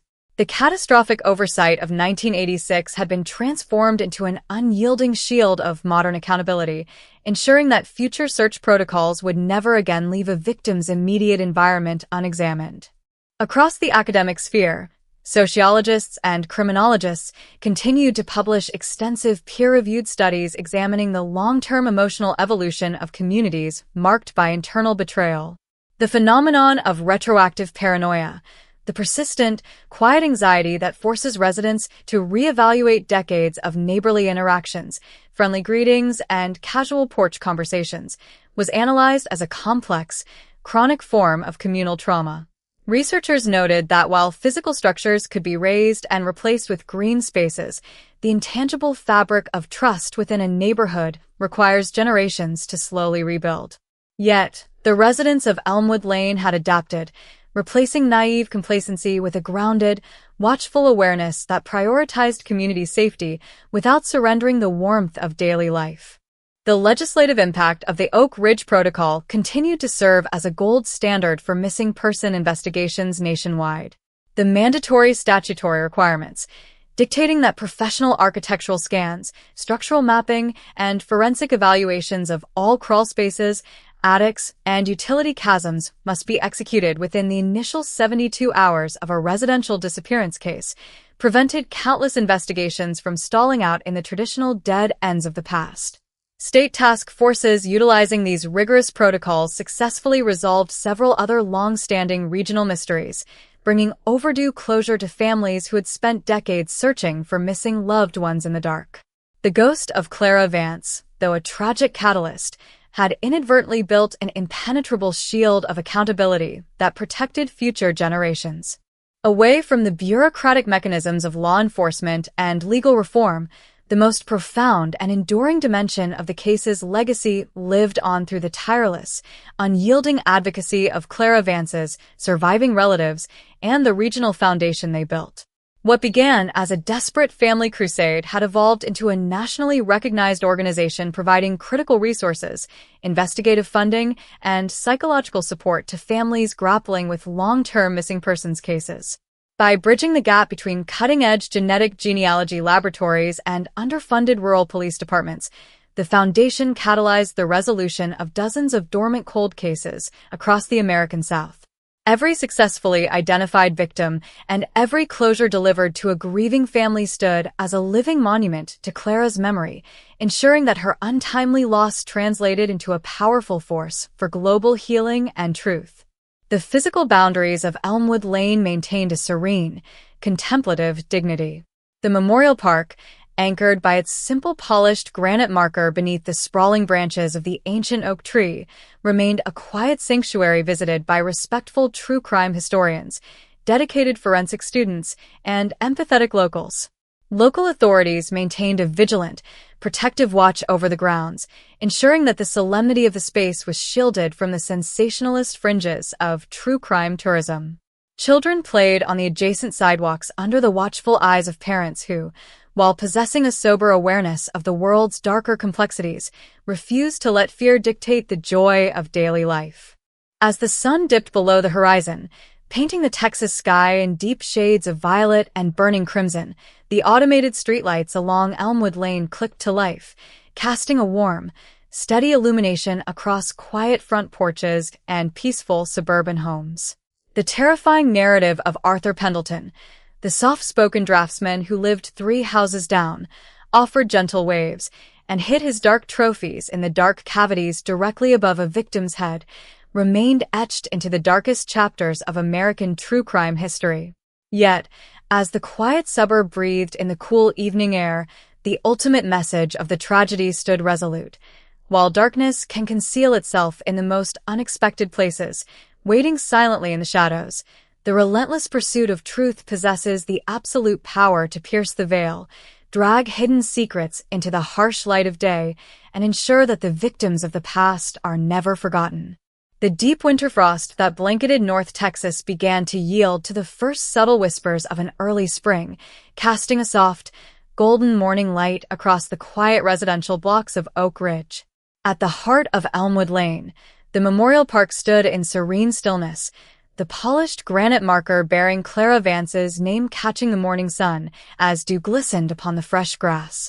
6 years had passed since the heavy excavators purged the physical reminders of the tragedy from the neighborhood, yet the final chapter of the 1986 cold case was not written in the demolition of a house, but in the permanent awakening of a society that had learned how easily a monster can hide behind a neighborly smile.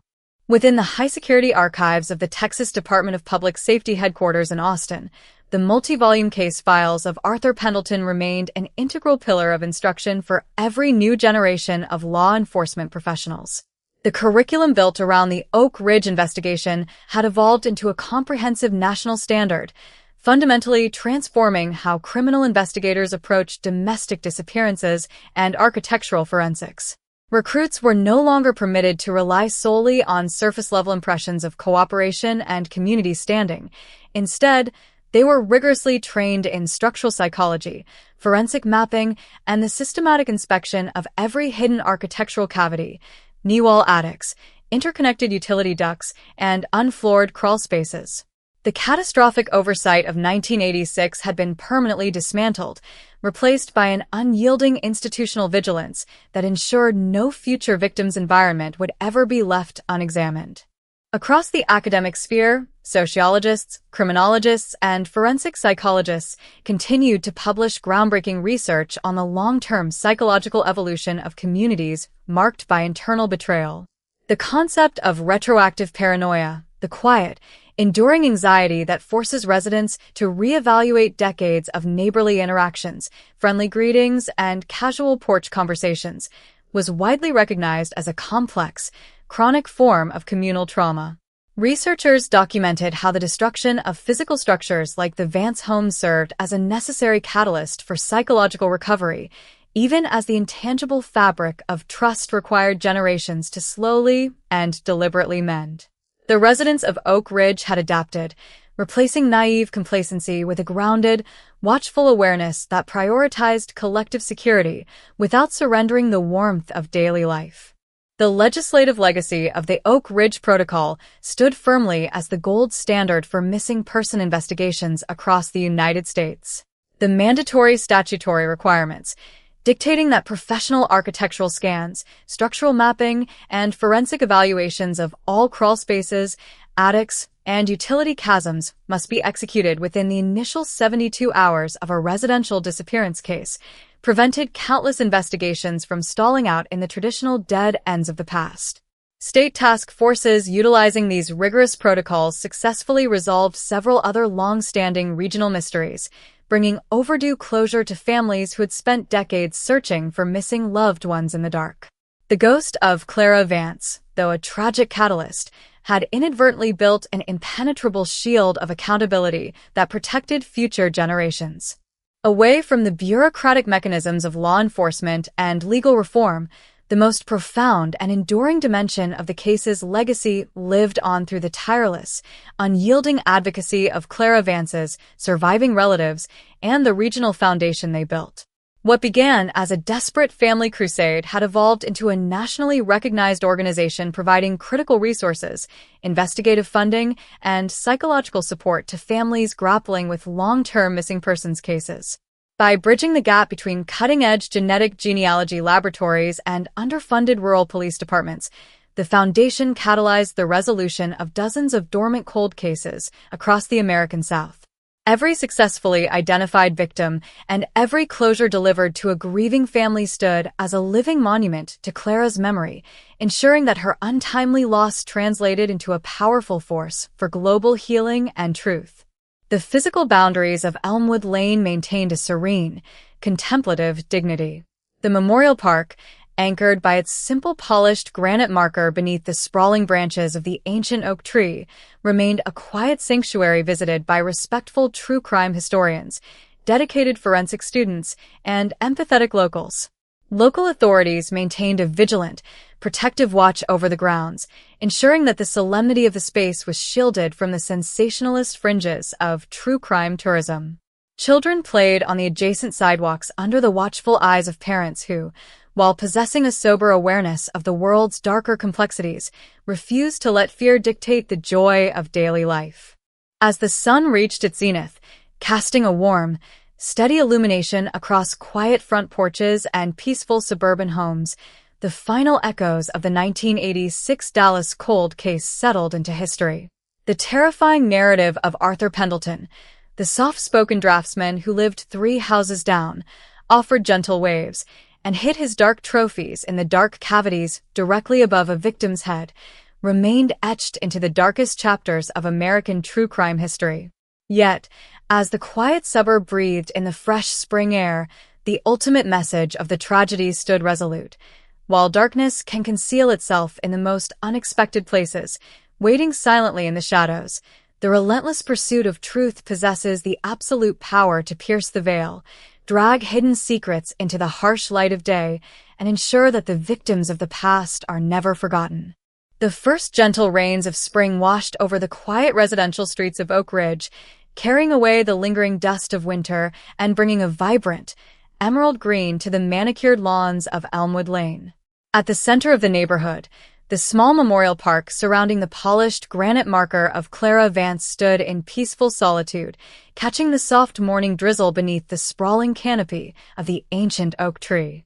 7 years had passed since the heavy excavators purged the physical reminders of the tragedy from the earth, yet the profound echoes of the 1986 cold case continued to resonate far beyond the borders of Texas, leaving an indelible imprint on the collective consciousness of modern criminal justice and investigative journalism. Inside the high-security archives of the Texas Department of Public Safety headquarters in Austin, the multi-volume case files of Arthur Pendleton remained an indispensable cornerstone of professional training. The comprehensive curriculum developed from the Oak Ridge investigation had become a universal standard across law enforcement academies nationwide, fundamentally transforming how detectives approach domestic disappearances and architectural forensics.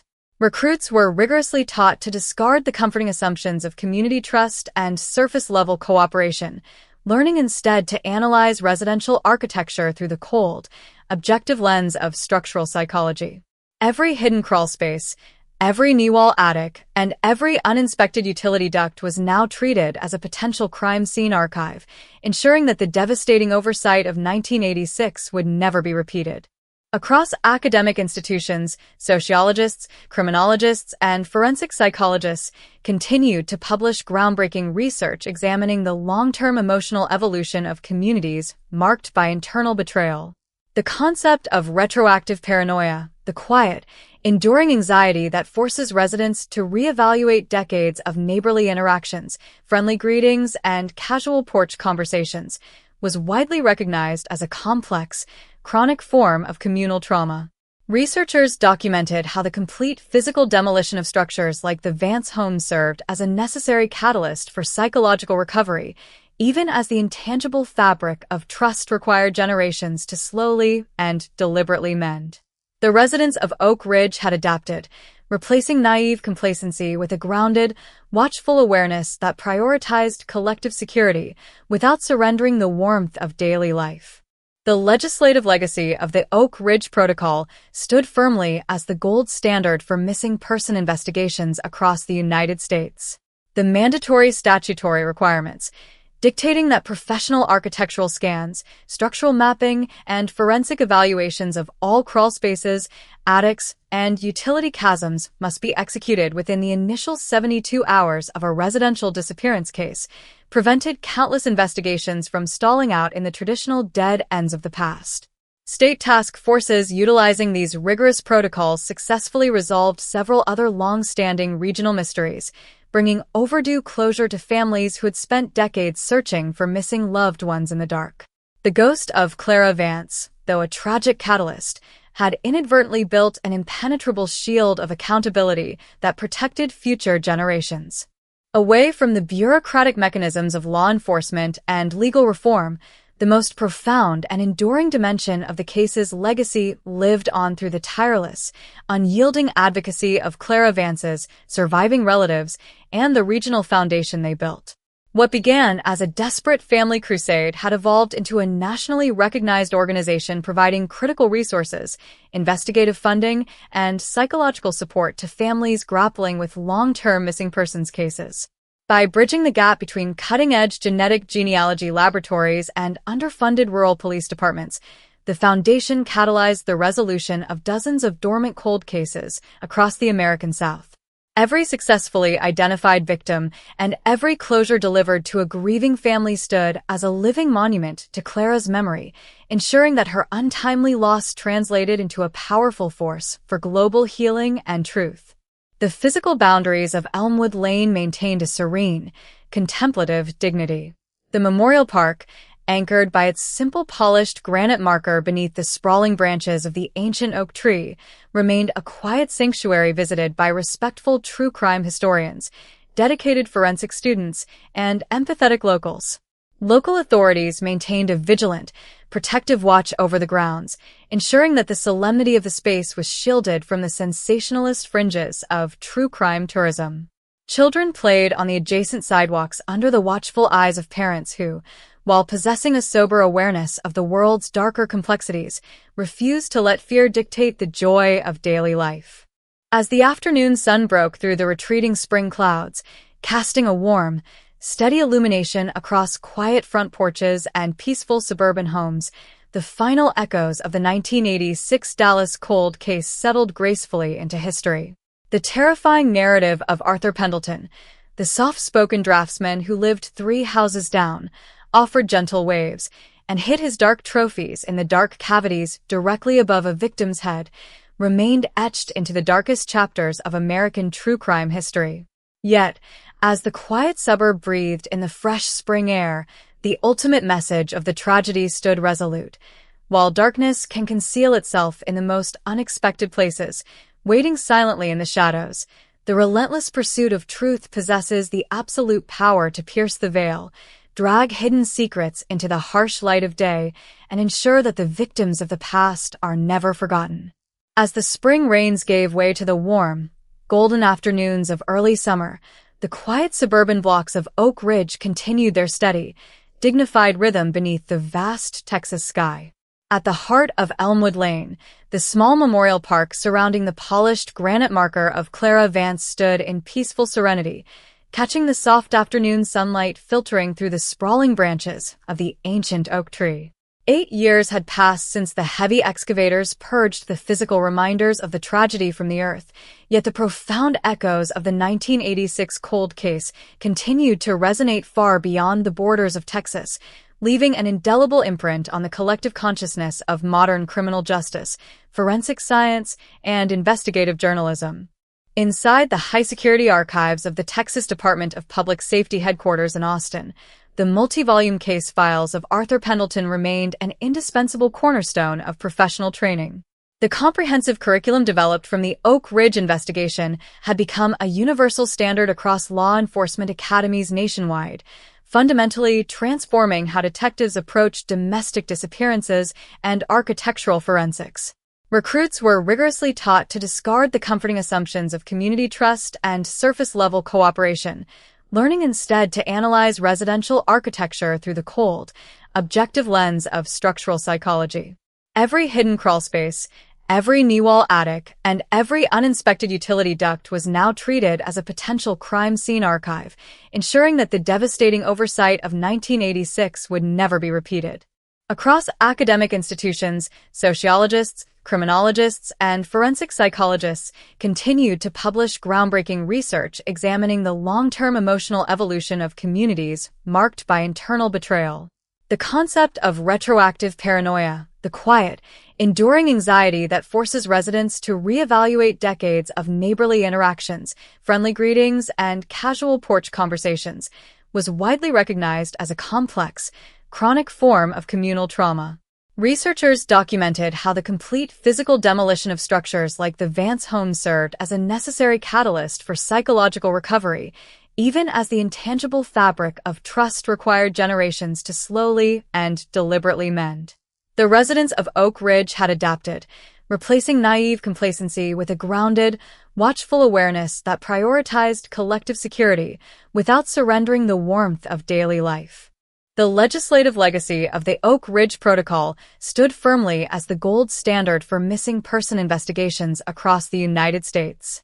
The mandatory statutory requirements, dictating that professional architectural scans, structural mapping, and forensic evaluations of all crawl spaces, attics, and utility chasms must be executed within the initial 72 hours of a residential disappearance case, prevented countless investigations from stalling out in the traditional dead ends of the past. State task forces utilizing these rigorous protocols successfully resolved several other long-standing regional mysteries, bringing overdue closure to families who had spent decades searching for missing loved ones in the dark. The ghost of Clara Vance, though a tragic catalyst, had inadvertently built an impenetrable shield of accountability that protected future generations. Away from the bureaucratic mechanisms of law enforcement and legal reform, the most profound and enduring dimension of the case's legacy lived on through the tireless, unyielding advocacy of Clara Vance's surviving relatives and the regional foundation they built. What began as a desperate family crusade had evolved into a nationally recognized organization providing critical resources, investigative funding, and psychological support to families grappling with long-term missing persons cases. By bridging the gap between cutting-edge genetic genealogy laboratories and underfunded rural police departments, the Foundation catalyzed the resolution of dozens of dormant cold cases across the American South. Every successfully identified victim and every closure delivered to a grieving family stood as a living monument to Clara's memory, ensuring that her untimely loss translated into a powerful force for global healing and truth. The physical boundaries of Elmwood Lane maintained a serene, contemplative dignity. The Memorial Park, anchored by its simple polished granite marker beneath the sprawling branches of the ancient oak tree, remained a quiet sanctuary visited by respectful true crime historians, dedicated forensic students, and empathetic locals. Local authorities maintained a vigilant, protective watch over the grounds, ensuring that the solemnity of the space was shielded from the sensationalist fringes of true crime tourism. Children played on the adjacent sidewalks under the watchful eyes of parents who, while possessing a sober awareness of the world's darker complexities, refused to let fear dictate the joy of daily life. As the afternoon sun broke through the retreating summer clouds, casting a warm, steady illumination across quiet front porches and peaceful suburban homes, the final echoes of the 1986 Dallas cold case settled gracefully into history. The terrifying narrative of Arthur Pendleton, the soft-spoken draftsman who lived 3 houses down, offered gentle waves, and hid his dark trophies in the dark cavities directly above a victim's head, remained etched into the darkest chapters of American true crime history. Yet, as the quiet suburb breathed in the fresh summer air, the ultimate message of the tragedy stood resolute. While darkness can conceal itself in the most unexpected places, waiting silently in the shadows, the relentless pursuit of truth possesses the absolute power to pierce the veil, drag hidden secrets into the harsh light of day, and ensure that the victims of the past are never forgotten. As the warm afternoon sun slowly descended toward the horizon, casting a golden amber glow across the tranquil suburban blocks of Oak Ridge, the quiet rhythm of Elmwood Lane remained undisturbed. At the heart of the neighborhood, the small memorial park surrounding the polished granite marker of Clara Vance stood in serene stillness, catching the fading light beneath the sprawling canopy of the ancient oak tree.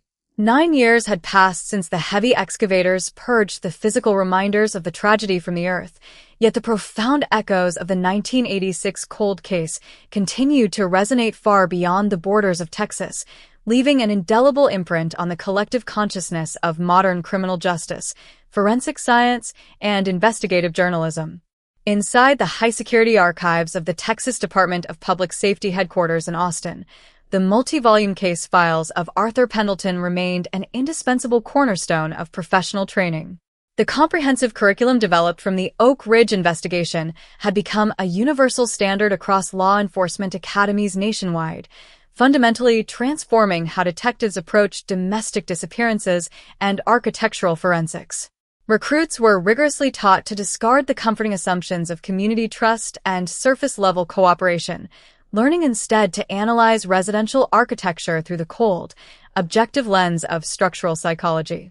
Every hidden crawlspace, every knee-wall attic, and every uninspected utility duct was now treated as a potential crime scene archive, ensuring that the devastating oversight of 1986 would never be repeated. Across academic institutions, sociologists, criminologists, and forensic psychologists continued to publish groundbreaking research examining the long-term emotional evolution of communities marked by internal betrayal. The concept of retroactive paranoia, the quiet, enduring anxiety that forces residents to reevaluate decades of neighborly interactions, friendly greetings, and casual porch conversations, was widely recognized as a complex, chronic form of communal trauma.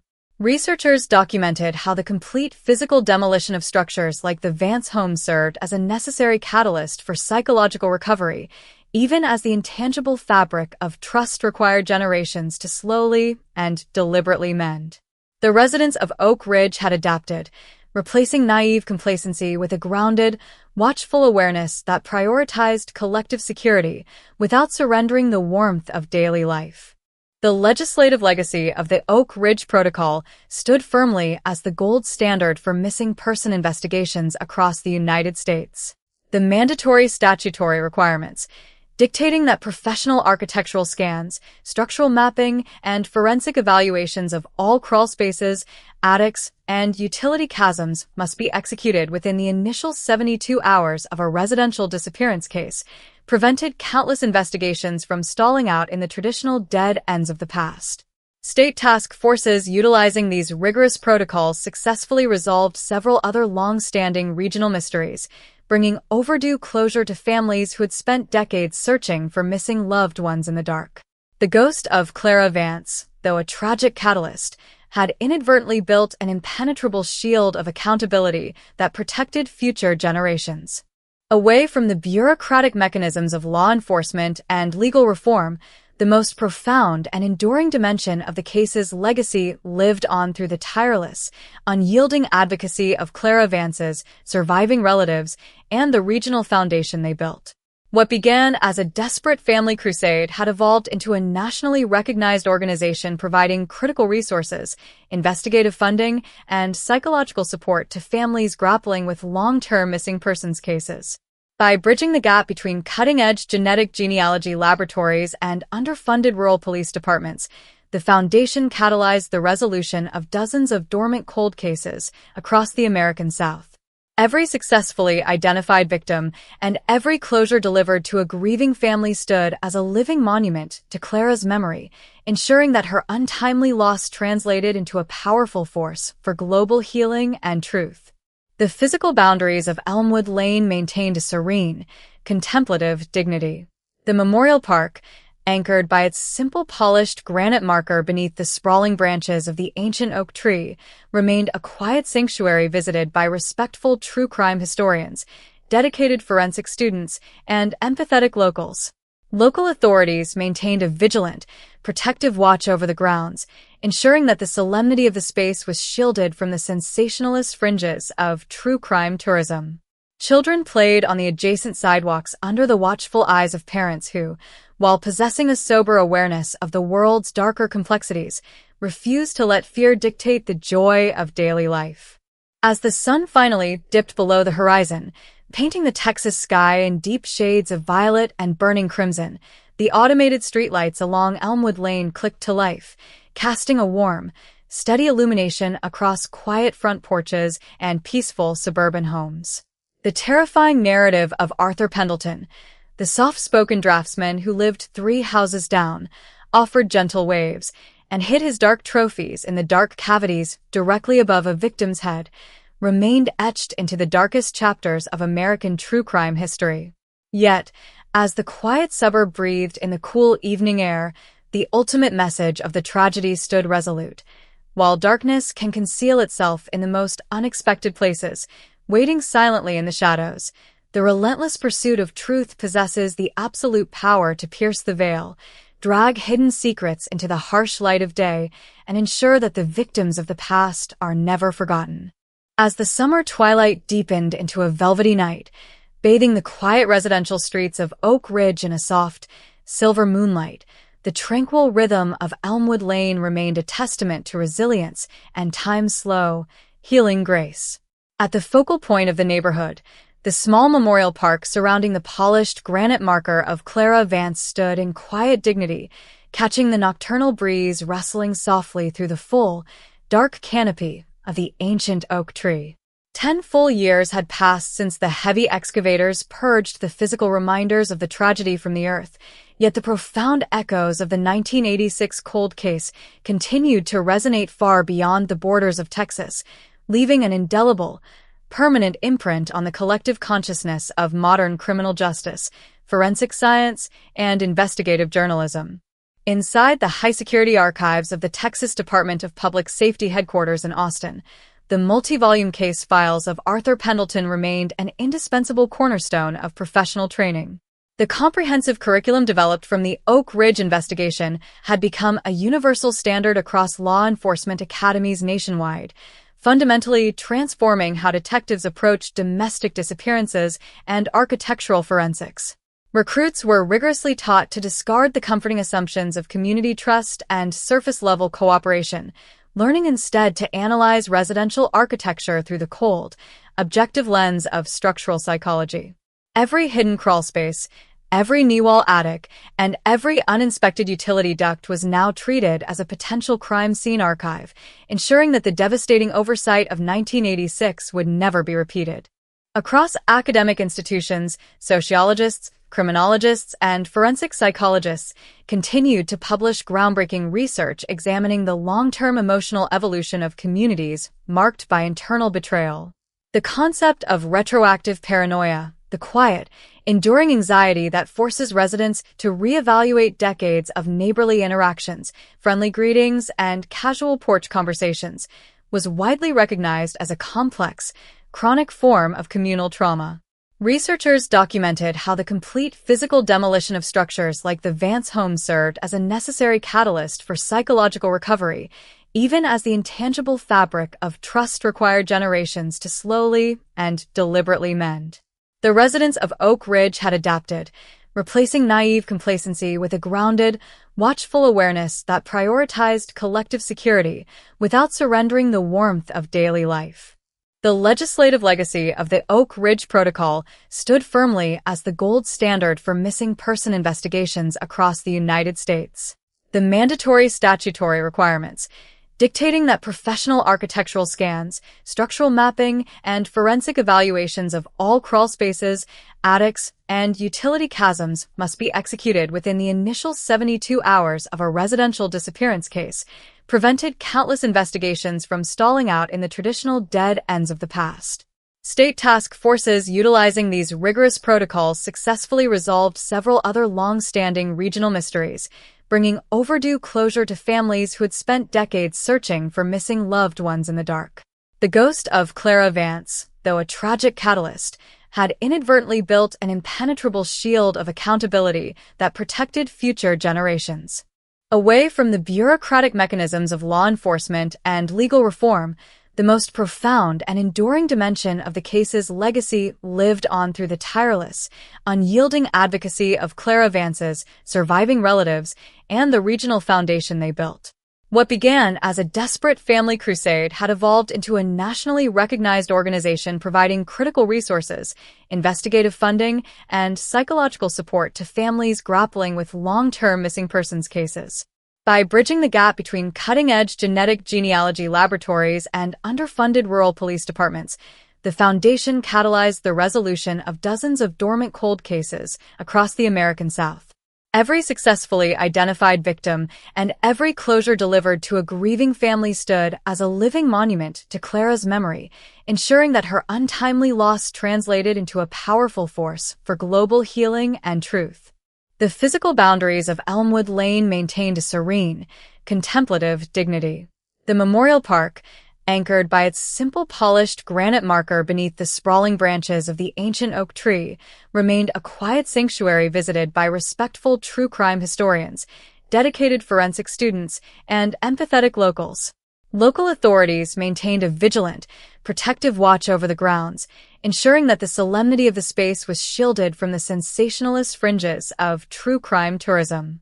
Children played on the adjacent sidewalks under the watchful eyes of parents who, while possessing a sober awareness of the world's darker complexities, refused to let fear dictate the joy of daily life.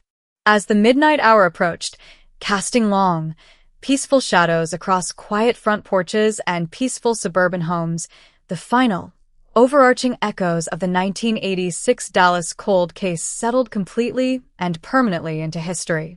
The terrifying narrative of Arthur Pendleton, the soft-spoken draftsman who lived 3 houses down, offered gentle waves, and hid his dark trophies in the dark cavities directly above a victim's head, remained etched into the darkest chapters of American true crime history as a stark warning of the monsters that can walk among us. Yet, as the quiet suburb breathed in the calm night air, the ultimate message of the tragedy stood resolute and eternal, while darkness can conceal itself in the most unexpected places, waiting silently in the shadows. The relentless pursuit of truth possesses the absolute power to pierce the veil, drag hidden secrets into the harsh light of day, and ensure that the victims of the past are never forgotten. As the quiet stillness of the midnight hour slowly yielded to the earliest, tentative brushstrokes of a new dawn, the peaceful residential blocks of Oak Ridge began to stir under a pale, pearlescent sky. The gentle morning breeze swept down Elmwood Lane, carrying the faint, earthy scent of dew-kissed grass and awakening the solemn memorial park that anchored the neighborhood. 10 years and a day had passed since the heavy excavators purged the physical reminders of the tragedy from the earth, yet the profound, overarching echoes of the 1986 cold case continued to resonate far beyond the borders of Texas, leaving an indelible, permanent imprint on the collective consciousness of modern criminal justice, forensic science, and investigative journalism. Inside the high-security archives of the Texas Department of Public Safety headquarters in Austin, the multi-volume case files of Arthur Pendleton remained an indispensable cornerstone of professional training.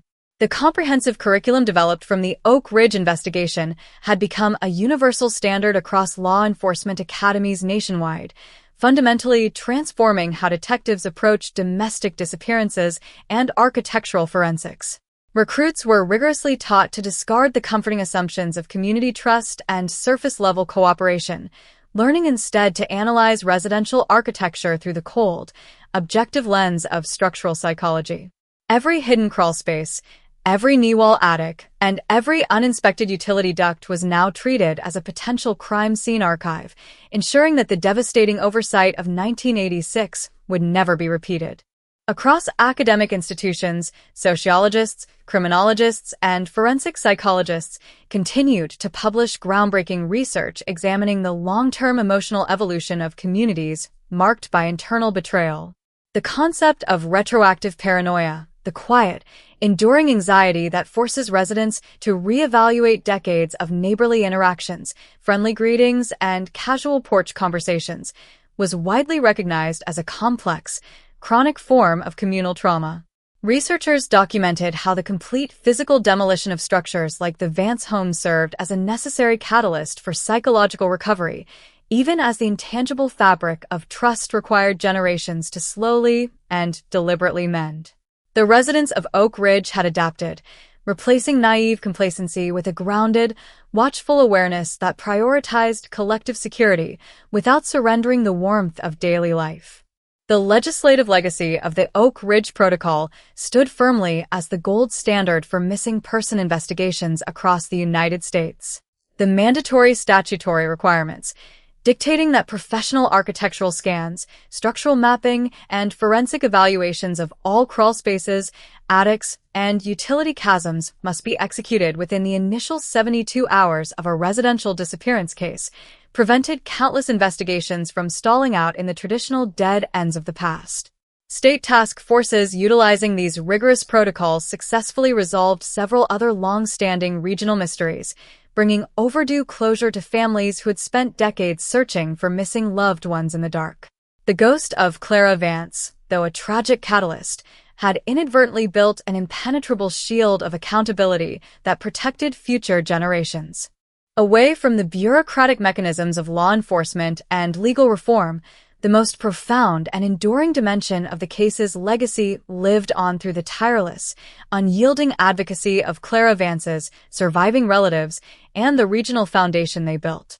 What began as a desperate family crusade had evolved into a nationally recognized organization providing critical resources, investigative funding, and psychological support to families grappling with long-term missing persons cases. By bridging the gap between cutting-edge genetic genealogy laboratories and underfunded rural police departments, the foundation catalyzed the resolution of dozens of dormant cold cases across the American South. Every successfully identified victim and every closure delivered to a grieving family stood as a living monument to Clara's memory, ensuring that her untimely loss translated into a powerful force for global healing and truth. The physical boundaries of Elmwood Lane maintained a serene, contemplative dignity. The memorial park, anchored by its simple polished granite marker beneath the sprawling branches of the ancient oak tree, remained a quiet sanctuary visited by respectful true crime historians, dedicated forensic students, and empathetic locals. Local authorities maintained a vigilant, protective watch over the grounds, ensuring that the solemnity of the space was shielded from the sensationalist fringes of true crime tourism. Children played on the adjacent sidewalks under the watchful eyes of parents who, while possessing a sober awareness of the world's darker complexities, refused to let fear dictate the joy of daily life. As the morning sun finally crested the horizon, washing the Texas landscape in a brilliant, golden illumination that chased away the final lingering shadows of the night, the definitive narrative of the 1986 Dallas cold case reached its ultimate, unbroken horizon. The terrifying legacy of Arthur Pendleton, the unassuming draftsman who lived 3 houses down, wore the mask of a friendly neighbor and concealed his horrifying acts in the dark structural cavities directly above a victim's living space, remained forever etched into the dark annals of American true crime history as an eternal reminder of the vigilance required to protect the innocent. Yet, as the quiet suburb fully awakened to the promise of a new day, the absolute message of the tragedy stood resolute, unshakable, and eternal. While darkness can hide in the most unexpected corners of domestic life, the relentless, unyielding pursuit of truth will always possess the power to shatter the silence, drag hidden atrocities into the harsh light of justice, and ensure that those who are lost are never, ever forgotten. As the bright, golden light of morning fully illuminated the tranquil suburban blocks of Oak Ridge, casting long, crisp shadows across the manicured lawns and quiet streets of Elmwood Lane, the neighborhood breathed with a deep, steady sense of enduring peace. At the center of the community, the small memorial park surrounding the polished granite marker of Clara Vance stood in quiet dignity, catching the gentle morning breeze rustling through the lush, emerald canopy of the ancient oak tree. More than a decade had passed since the heavy industrial excavators purged the physical reminders of the tragedy from the earth, yet the profound, overarching echoes of the 1986 cold case continued to resonate far beyond the borders of Texas, leaving an indelible, permanent imprint on the collective consciousness of modern criminal justice, forensic science, and investigative journalism. Inside the high-security archives of the Texas Department of Public Safety headquarters in Austin, the multi-volume case files of Arthur Pendleton remained an indispensable cornerstone of professional training.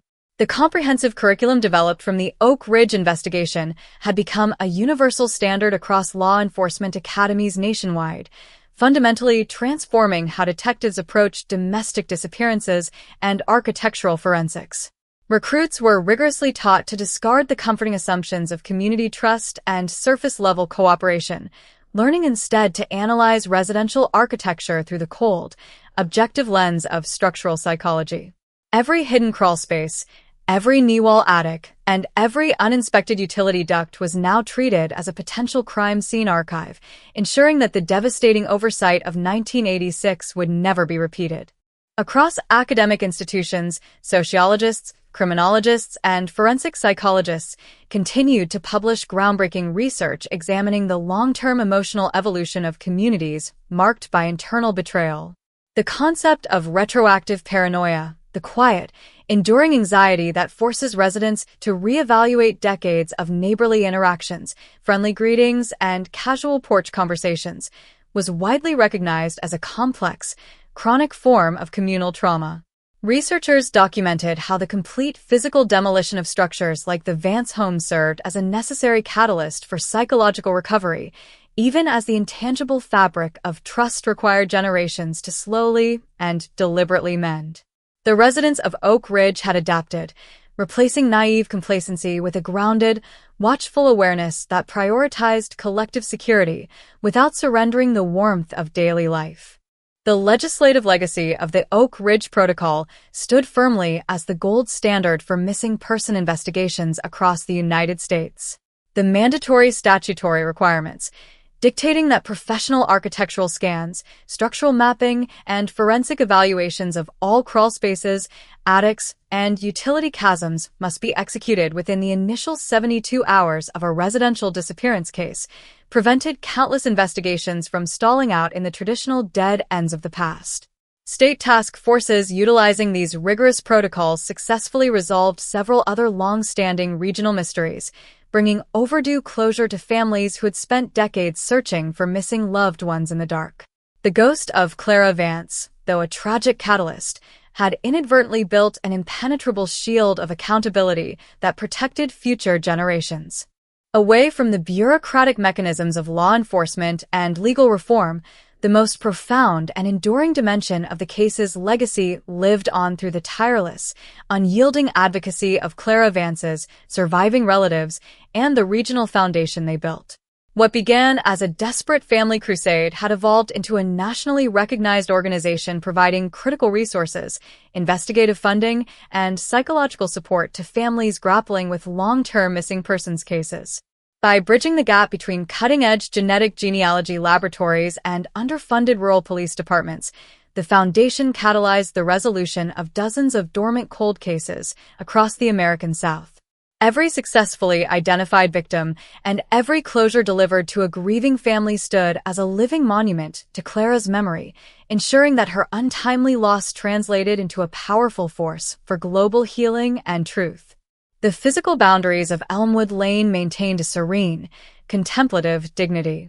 The Memorial Park, anchored by its simple polished granite marker beneath the sprawling branches of the ancient oak tree, remained a quiet sanctuary visited by respectful true crime historians, dedicated forensic students, and empathetic locals. Local authorities maintained a vigilant, protective watch over the grounds, ensuring that the solemnity of the space was shielded from the sensationalist fringes of true crime tourism. Children played on the adjacent sidewalks under the watchful eyes of parents who, while possessing a sober awareness of the world's darker complexities, refused to let fear dictate the joy of daily life. As the morning sun climbed higher into the azure Texas sky, casting a warm, steady illumination across quiet front porches and peaceful suburban homes, the definitive narrative of the 1986 Dallas cold case reached its ultimate, continuous expression. The terrifying legacy of Arthur Pendleton, the unassuming draftsman who lived 3 houses down, wore the mask of a friendly neighbor and concealed his horrifying acts in the dark structural cavities directly above a victim's living space, remained forever etched into the dark annals of American true crime history as an eternal reminder of the vigilance required to protect the innocent. Yet, as the quiet suburb fully embraced the vibrant rhythm of the new day, the absolute message of the tragedy stood resolute, unshakable, and eternal. While darkness can hide in the most unexpected corners of domestic life, the relentless, unyielding pursuit of truth will always possess the power to shatter the silence, drag hidden atrocities into the harsh light of justice, and ensure that those who are lost are never, ever forgotten. As the midday sun reached its absolute zenith, casting a brilliant, uncompromising glare across the asphalt and manicured lawns of Elmwood Lane, the quiet suburban enclave of Oak Ridge maintained its steadfast, meditative rhythm. At the focal point of the neighborhood, the small memorial park surrounding the polished granite marker of Clara Vance stood in profound serenity, catching the warm, midday light filtering through the dense, emerald canopy of the ancient oak tree. More than a decade had slipped away since the heavy industrial excavators purged the physical reminders of the tragedy from the earth, yet the profound, overarching echoes of the 1986 cold case continued to resonate far beyond the borders of Texas, leaving an indelible, permanent imprint on the collective consciousness of modern criminal justice, forensic science, and investigative journalism. Inside the high-security archives of the Texas Department of Public Safety headquarters in Austin, the multi-volume case files of Arthur Pendleton remained an indispensable cornerstone of professional training. The comprehensive curriculum developed from the Oak Ridge investigation had become a universal standard across law enforcement academies nationwide, fundamentally transforming how detectives approach domestic disappearances and architectural forensics. Recruits were rigorously taught to discard the comforting assumptions of community trust and surface-level cooperation, learning instead to analyze residential architecture through the cold, objective lens of structural psychology.